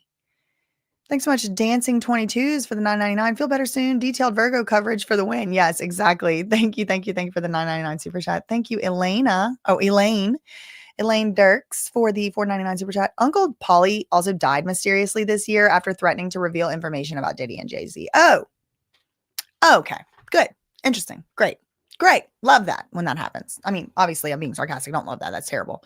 But thank you for the $4.99 super chat. I'm going to have to look at it. You sure it was Uncle Polly and not Uncle something else? I did see that Uncle somebody else had died. I didn't know it was Uncle Polly. Thanks for the $4.99 super chats. Let's see if we have any more tweets.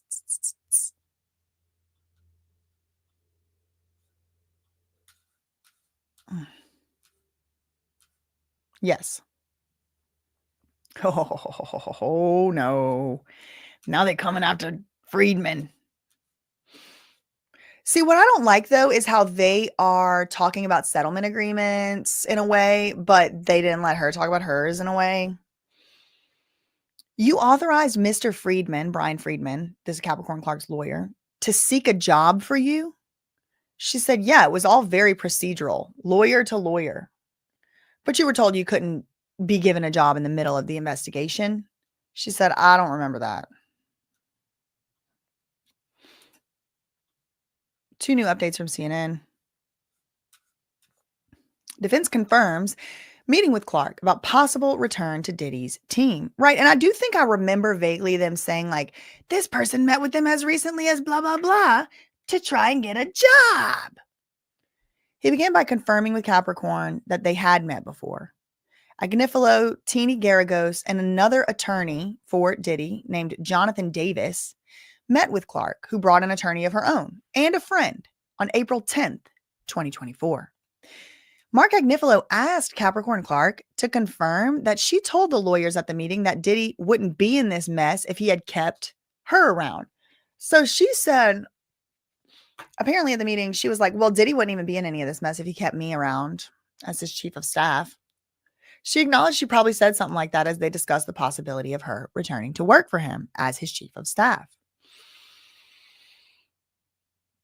And she also told the lawyers at the meeting that Cassie wasn't good for Diddy, which I think is true. I don't think they were good for each other. I think it's a true statement. The attorney who accompanied Clark to that meeting was Brian Friedman, the well-known entertainment lawyer representing Justin Baldoni in the ongoing litigation with Blake Lively. Got another new update. Oh, 2 more updates. 3 former Diddy assistants have taken the stand so far, and here's what they've said. We already know all that. Okay, let's go. 1 minute ago, Diddy's former employee says their relationship was 1,000% platonic. She testified she met Diddy around 2002 through a mutual friend shortly after she moved to New York City. She said her relationship with Diddy was 1,000% platonic. She said Diddy took EX in the early stages of their friendship, and his substance use increased over time.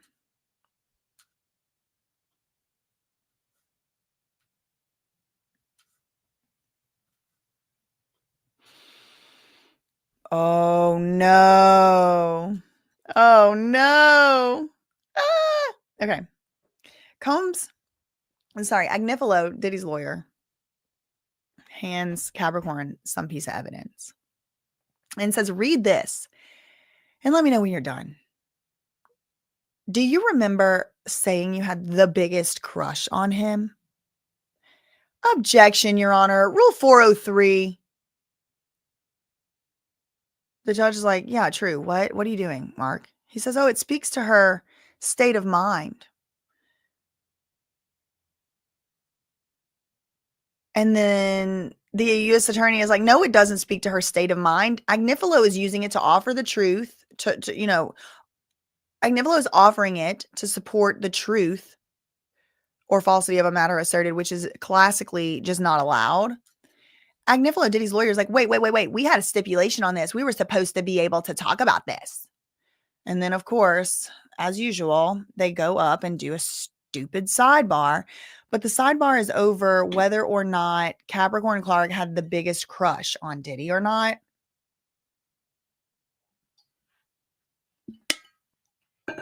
Agnifilo is like, it's saying the state of mind.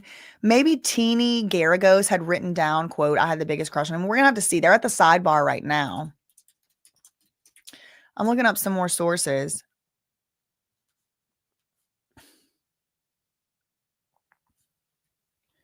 Okay, I got NBC up, but they haven't updated for like 30 minutes. So I'll just have them in the rotation now. People Magazine?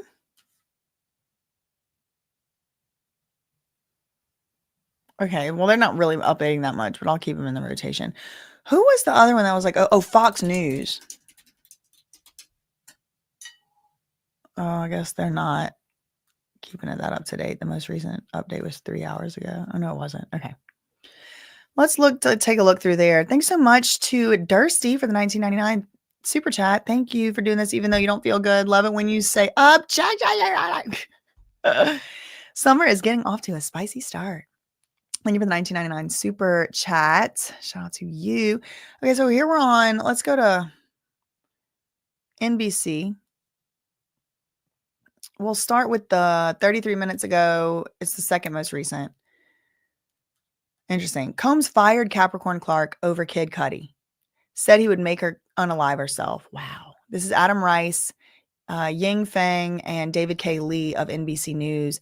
Diddy fired Capricorn Clark, she said, for allegedly failing to inform him about Cassie and Kid Cudi dating. She said, quote, I lost everything. Ticking off a list of employment benefits such as health insurance, a 401k. Clark said Diddy gave her a 30-day notice in 2012. He said, I would never work again, and all these people weren't my friends, and he would make me unalive myself. Capricorn Clark called the Combs-Cassie relationship toxic. Diddy and Cassie would have both benefited from splitting up long before they did, Capricorn said. Yes, they were toxic as a couple, she said during the cross-examination by defense attorney Mark Agnifilo. The defense has sought to downplay violence inflicted on Cassie by Diddy by implying that troubling acts within the relationship were just consensual or motivated by jealousy.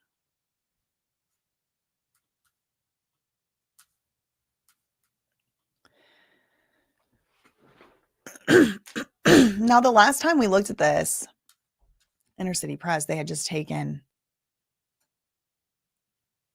a sidebar. So that looks like they may still be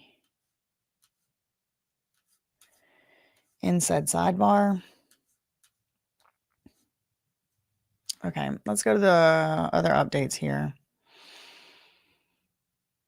This is from 39 minutes ago. There's Kid Cudi right there. If you need a reminder of what he looked like. Claims Diddy forced her to go with him after learning of Cassie Kid Cudi romance. The former assistant testified she heard loud banging, like metal on her door. That is some new context. That's some new details. The banging that she heard was like metal on metal. She saw Diddy through the peephole, and he was very upset and pacing. So we've also heard that he was pacing before by that Israel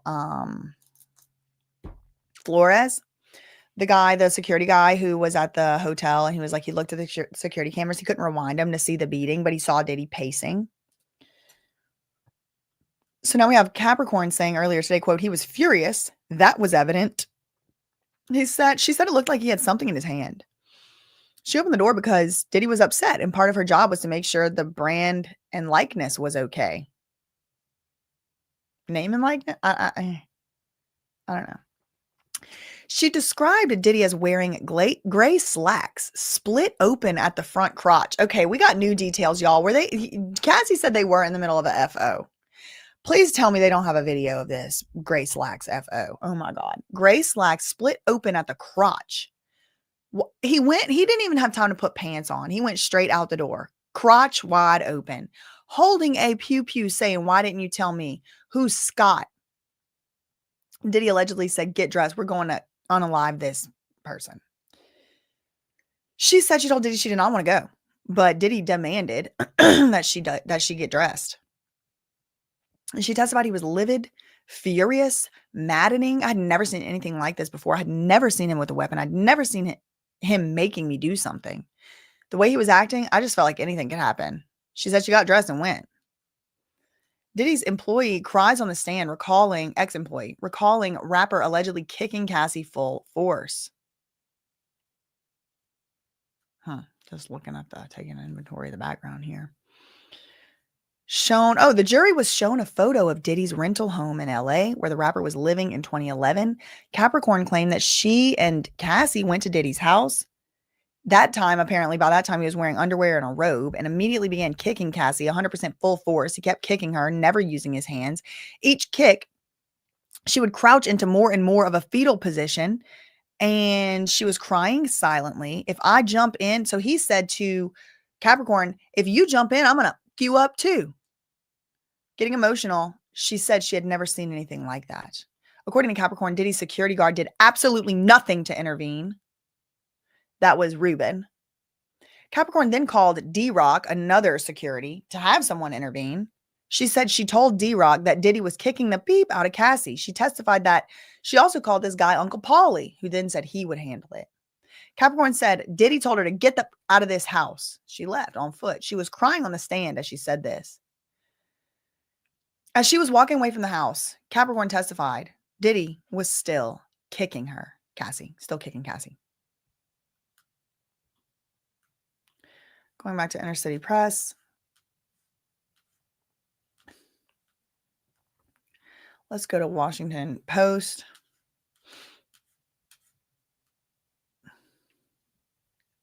Okay. 4 minutes ago, Anne Brannigan of the Washington Post, Clark said that she lost her job after reporting alleged kidnapping. Capricorn Clark finished her direct questioning, discussing the end of her time at Bad Boy. She said she reported the events December 22nd, 2011, the day she was kidnapped. So the day she was kidnapped, she reported this to the authorities of the company. She said she was kidnapped after Diddy found out Cassie had been seeing Kid Cudi. The head of the human resources department, she told, and she also told Harv Pierre, who was the president of the company at the time. "That's crazy," he said, "but it's going to be okay." She recalled Pierre telling her in response. Not long after, she said she was put on a 30-day notice. After being let go, by now she was a global brand director. She said Diddy said she would never work again and that he would show her she had no friends and that he would make her unalive herself. She soon lined up a job offer, but it, quote, fell through. She struggled to find and keep employment afterward. She ended up returning to work as Cassie's creative director in 2016, which she had done at the time of the Kid Cudi incident. She testified that Cassie's rug use had spiked during the 2016 period and that Diddy still approved everything Cassie did. And finally, in 2018, Capricorn left the job for good. But she also testified she had met with Diddy's lawyers in April 2024, a few months after Cassie filed her ST lawsuit. "It traumatized me," she said of the complaint. During that meeting, Clark said she and Diddy's lawyers discussed what took place in December 2011. Okay, so this is new detail. During the meeting, they all talked about the 2011 thing with the car blowing up and all of that. There were also talks about Cassie joining Diddy to work as his chief of staff. And Diddy entering rehab. Okay. All right. So a lot of people were speculating Diddy was like saying he was going to go to rehab because he was going to just say that he was a drug addict and he that explains all his crimes away. I will let y'all know. I've probably known in my life as many drug addicts as not. All right. I mean, I have been surrounded by people I love, people I hate, people I know, people all around me. And I can promise you and guarantee you that it ain't the drugs making somebody become a livid lunatic monster kicking somebody. All right. I can tell you it ain't. Because if it was, every single drug addict would act like this, and every single drug addict does not. Now, I don't like calling people drug addict. Okay. But like, just for the purposes of getting this out, my opinion. No, not going to work. Not going to work. Probably somebody on the jury has struggled with substance abuse or whatever in their past. Well, some people have had family members. I mean, that was in the questionnaire. During the meeting, this is literally a year ago. This is after the raids, after the Cassie lawsuit, and after the Lil Rod lawsuit. That is whenever Capricorn Clark's lawyer, Brian Friedman, who's Justin Baldoni's lawyer, met with Mark Agnifilo, Teeny Garagos, Jonathan Davis, a bunch of lawyers for Diddy. Now, this is not Mark Garagos. Now he's got his daughter doing it. Okay. So during the meeting last year, which is a little sus, I do think the jury has a right to be like, why are we trying to work for him last year? But again, she's like, I've never been able to get a job again. Like, I need to pay bills, don't y'all?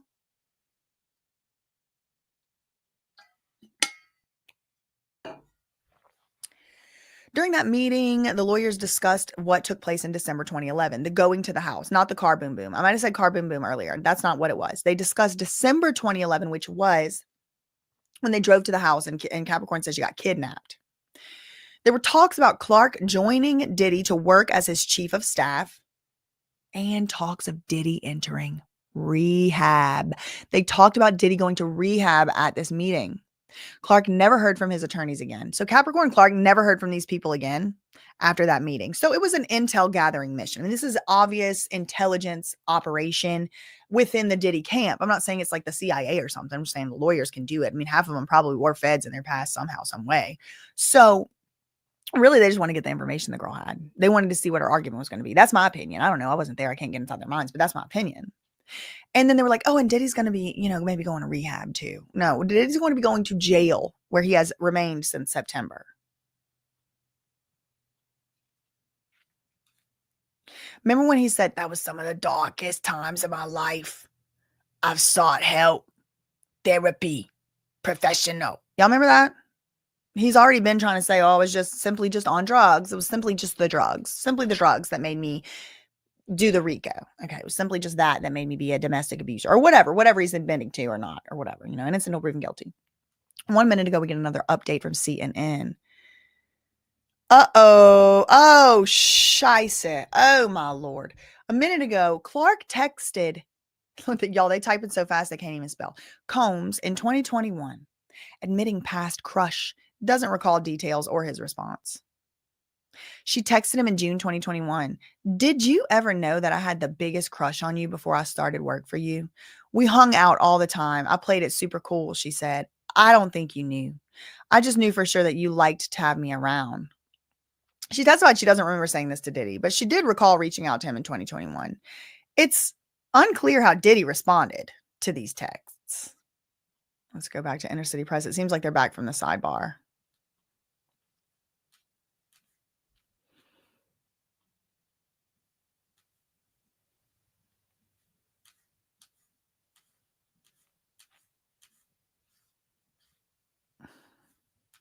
Okay. Ooh. Okay, we got some stuff. Oh my God, we got some stuff going. Okay. Chalk. Okay, so you called him Chalk for chocolate? She said, yes, I did. And you started with Def Jam, right? Run DMC?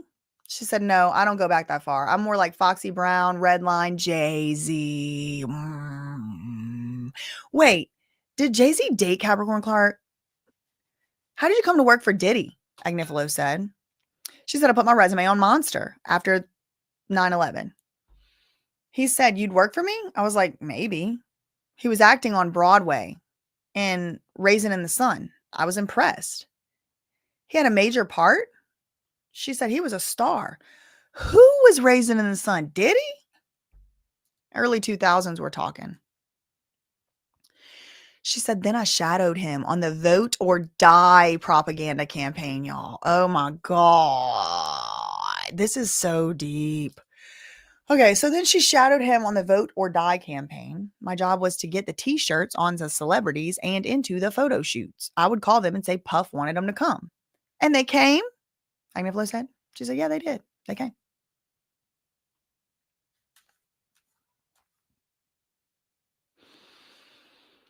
How long before the jewelry missing thing She said, I was working for him for about 4 months. On the 4th of July, he threw a white party at his home in the Hamptons that year with Vote or Die.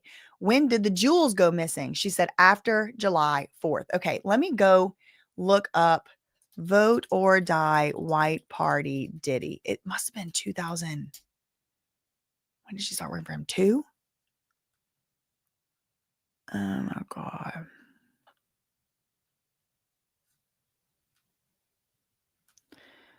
Vote or Die. Let's try 4th of July party.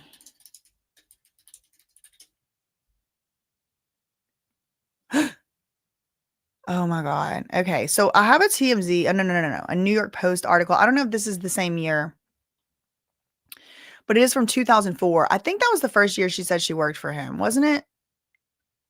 Okay. I got to get rid of this thing right here. What is this? Go away.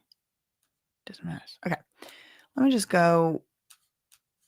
There's no pictures anyway. I'm going to go by reader view. Hold on.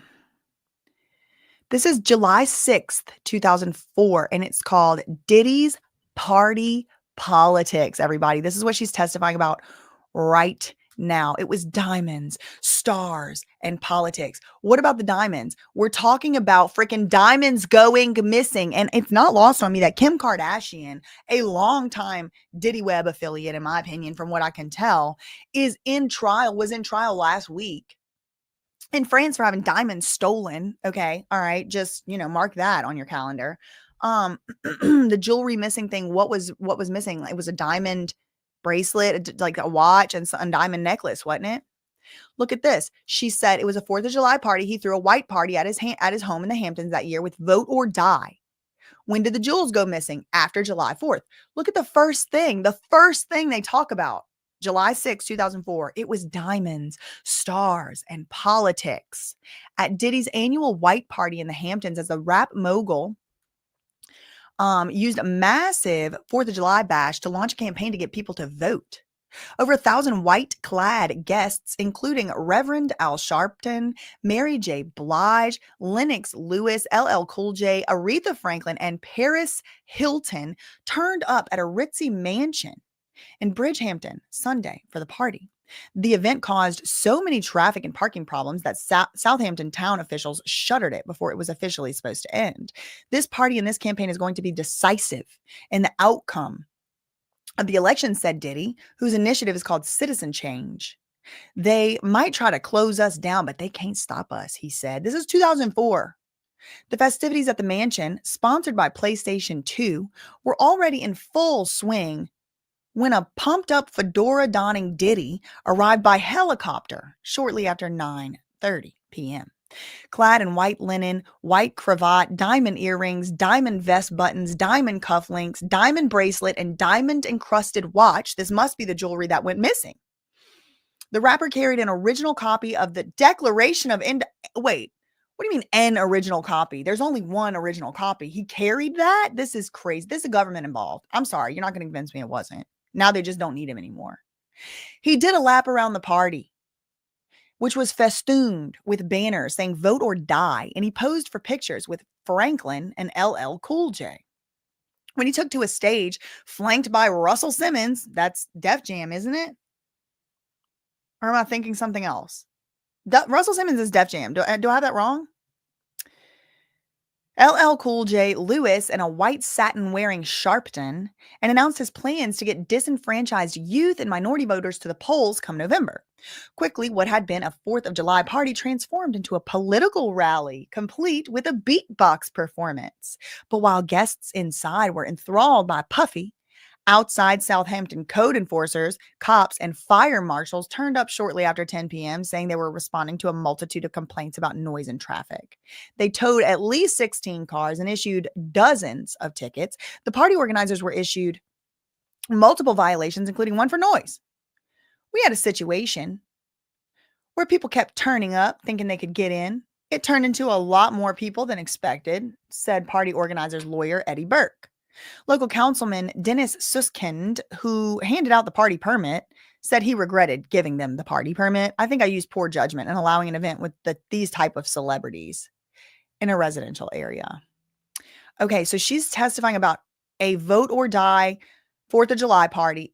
It feels like it might be this one. And if it is, then this is the same party somebody already sued Diddy over. She was the one who said that there was like different color outfits for different S workers. Like at first you would do a white outfit. That would mean you were there to do the work or whatever. But if you wore a black dress, that meant you were a worker or something. It was like something like that. I do not remember her name, but she also sued Vibe magazine for kind of like hyping up these parties as like celebrity events when really they were just like freaky sex parties. Now, I don't know if any of that is actually true. I wasn't there, but I do remember reading that. And it was about this party, the July 4th, 2004 party. Now, this was a New York Post article from 2004. Let's see if there's more tweets.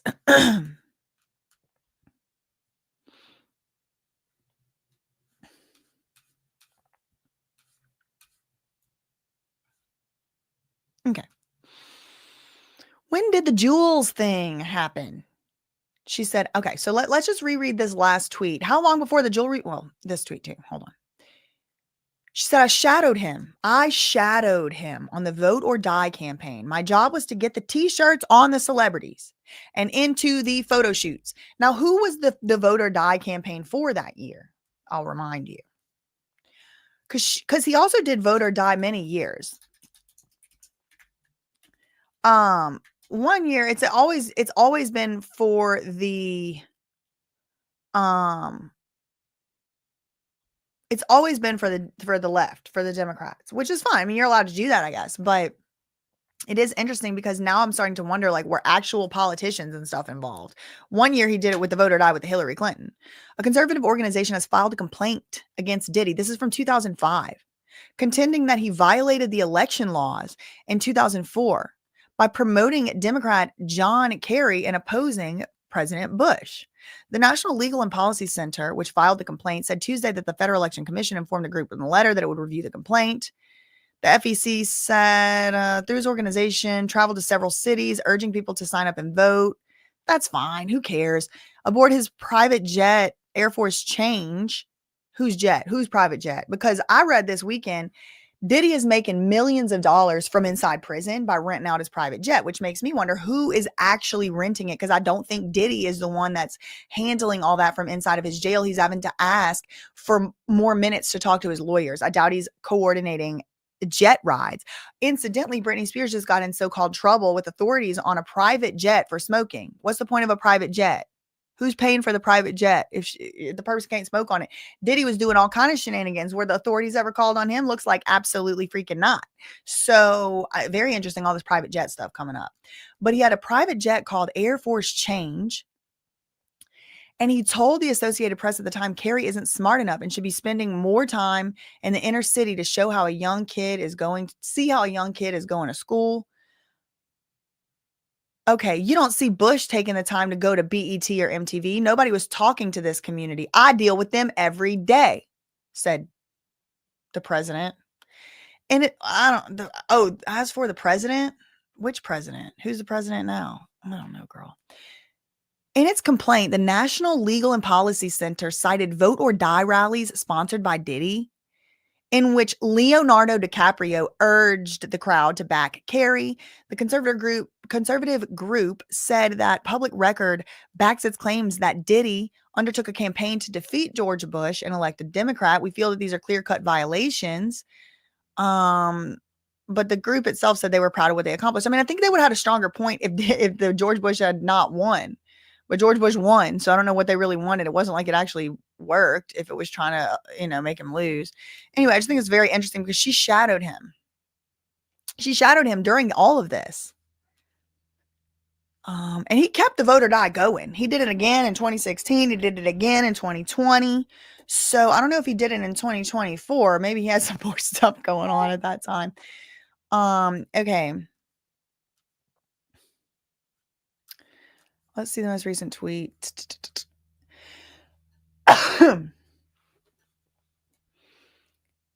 Shadowed him on the Vote or Die campaign. My job was to get the celebrities into the t-shirts and get them into the photo shoots. I would call them and say Diddy wanted them to come. And would they come? Yeah.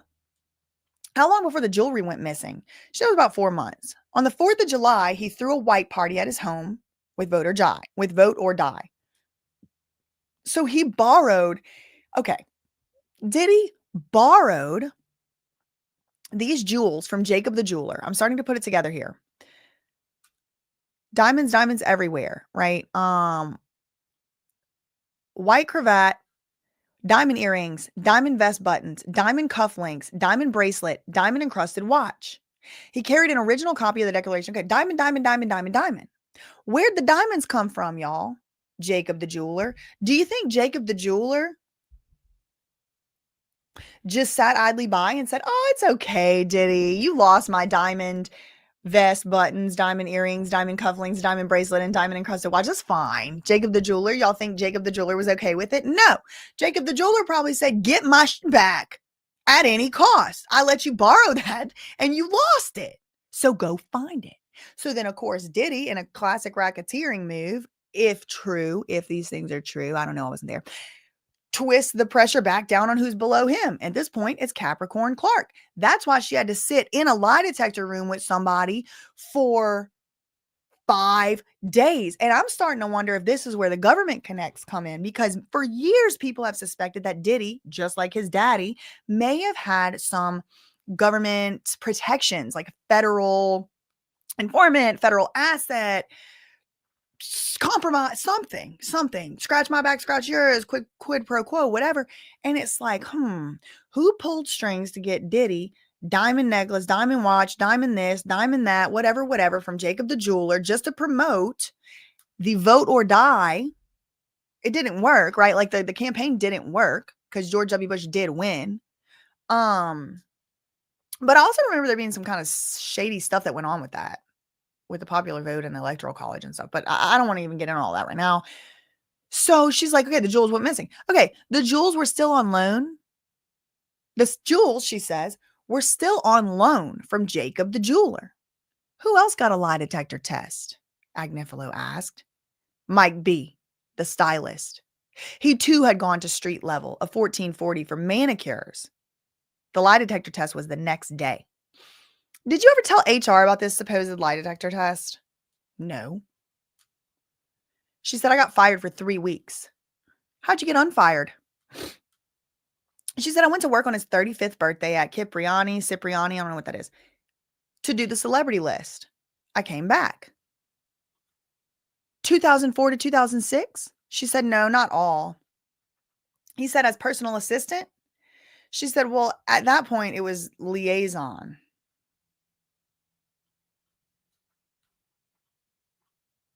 Hold on, I got to get rid of some AstroTurf bots.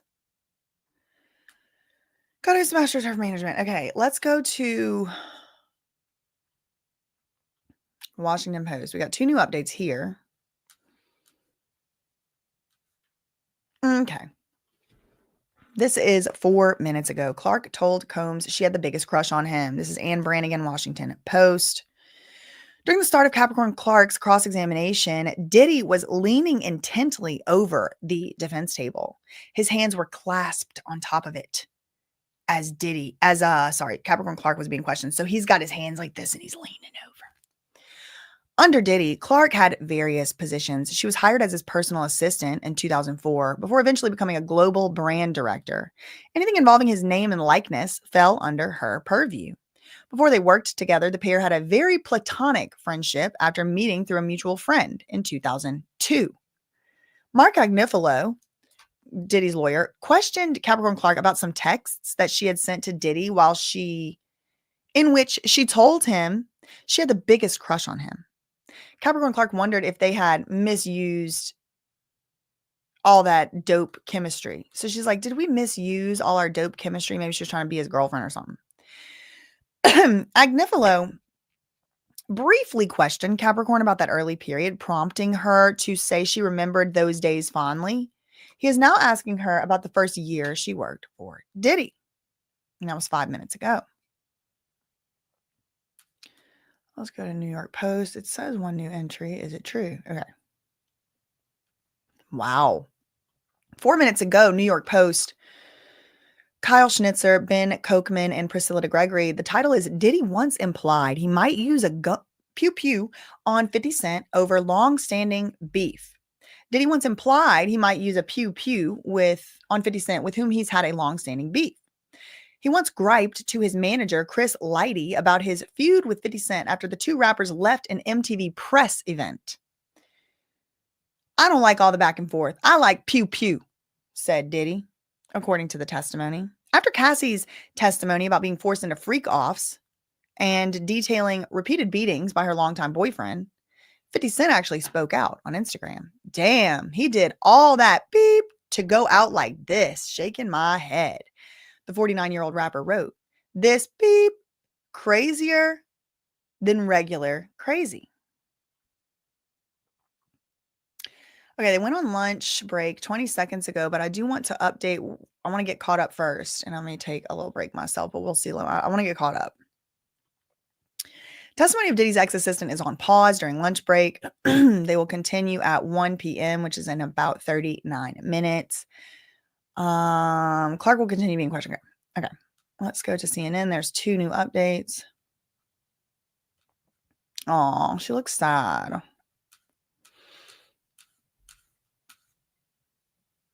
Okay, court is taking lunch break. Okay, we already saw this one, all this stuff. I'm gonna read that. Chat GPT breakdown. Y'all can get that yourself. Okay,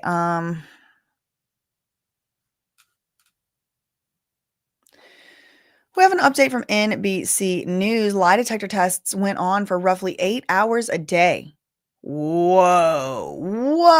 Okay, this is NBC News. Adam Rice, Yang Fang, and Doha Madani. Lie detector tests went on for roughly 8 hours a day. Remember, she did it for 5 days. She told the court that she was locked up in a room in an office for 40 hours while being subjected to lie detector tests about missing jewelry. She testified under cross-examination that she was hooked up to the polygraph at 10 a.m. and wouldn't be finished until 5 or 6 p.m. She said she wouldn't take the test. Oh, she said she would take the test. It would be taken for review, and she would keep taking the test until Diddy cleared her. Cleared. This is Scientology sounding. Sounds like Scientology to me. Sounds like that movie Severance. I mean, that show Severance too. 8 hours a day, 5. This is like CIA level torture. This is like Guantanamo. Okay. Asked by defense attorney Mark Agnifilo whether she reported this to Human Resources, she said she was locked in a building while she took a lie detector test over the course of days. She said, no, I did not report it to Human Resources. And when I finally did report something to Human Resources, I got fired. Stupid.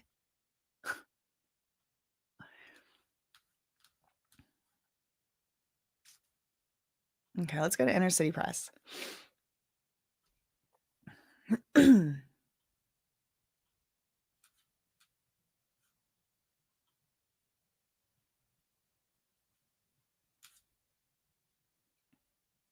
Okay.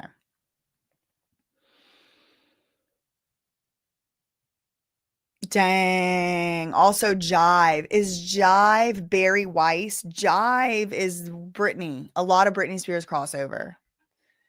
Okay. She said I was making 8 minutes ago $65,000 for Diddy and then $90,000 at Jive. Why did you come back to Diddy? Agnifilo asked. She said I had gotten top records for R. Kelly. Diddy said he was impressed, asked me to come back for Sean John for women. I think I was a really good employee for him. He told you were awesome? She said no, he did not use that word. You worked hard for him? She said I did. Others worked hard too, right? She said not as hard as me. I did learn a lot from him, and she's almost crying. He did break the glass ceiling for us Black people in the music world. Agnifilo said, do you need a minute? She said, no, it's just complicated. I don't know about that account, y'all. We'll take a break, the judge said. So, again, we're seeing a witness who has some things to say about Diddy, and it's not looking good for him. You know, I mean, she's basically said, like, in more than one way, on more than one occasion, he threatened her life, he threatened her livelihood, he threatened her career. I mean, she's saying these things, not me. I mean, I'm just repeating it. But he also did good things, helped her put her on the world stage. Also for the culture, right? Like a lot of times people don't want to speak out against somebody that's done something for the culture. And it's like, which culture, whose culture? In this particular situation, it seems like she's clearly talking about Black culture. She says American, right? Like American Black culture. I think all Black culture, the diaspora, as it were. He broke that glass ceiling for us. And she probably feels like she's sort of like going against that. I don't necessarily want to get too caught up in trying to psychoanalyze, because I'm obviously, not the target audience for the Black culture. But even if somebody's husband did think I was somebody's husband's like, I thought you were listening to a Black lady all week. And she was like, no, she's just from the South. She's white. No, I'm not. And I don't mean to make light of this very serious, because she's like, he's done so much for the culture. Like, I'm not only going against Diddy, I'm kind of going against what he stood for and what he did for all of it. He did break the glass ceiling. She's crying. And Mark Agnifilo is like, do you need a minute, girl? And she's like, it's just complicated. And the judge is like, let's go to lunch. I'm hungry. So that's what they did. We got 2 updates here. Let me pull this up. NBC. Yeah, no, I mean, look, listen, I'm not, thank you, Katrina. She said, yo, narrating skills on point. No, she didn't say. So Kitty Litter or whatever said, does a man break a glass ceiling for women? No, they're not talking about women. She said for Black, like if you read it, it says Black people. Alicia said he did. Unfortunately, he did do a lot for the culture. And like 2 things can be right. Okay, thank you, Dia. Thank you. 2 things can be right.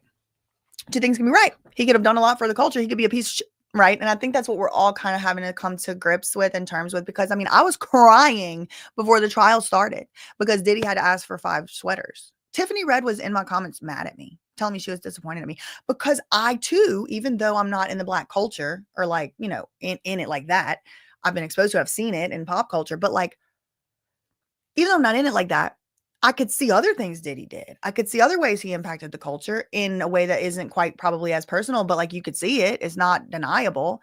And it's like he was so lionized. And it's like, whoa, if he could fall like that, who can't? It kind of shattered my worldview. And so I could see her being very much, she knows him. Thank you, Hibiscus. She knows him. The boule, y'all said.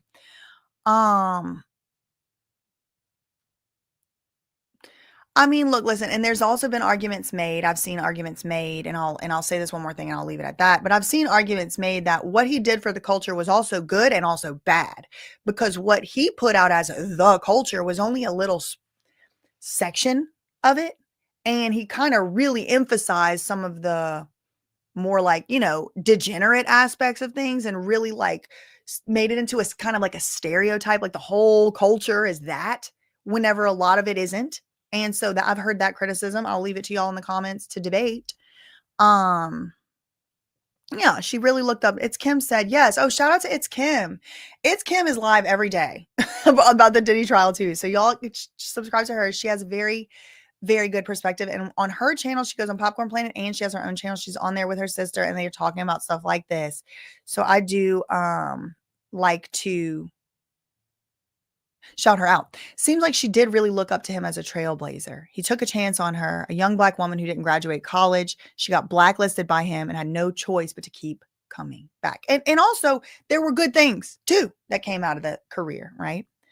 John Miles said, man, you are for the people. I am for the people. We the people. Diddy culture is inorganic intelligence nonsense. Diddy contributed jack crap to culture, Kaiju said. Callie said, no, I disagree. No, I don't know which thing you're disagreeing with, but that's fine.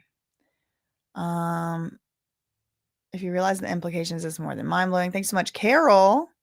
He stole from Black people. She said, never forget. Oh, what did he steal? Oh, true. I mean, I guess some of his victims are Black people too. So that's another complication. Again, like I'm not trying to get too much in the weeds on this particular topic.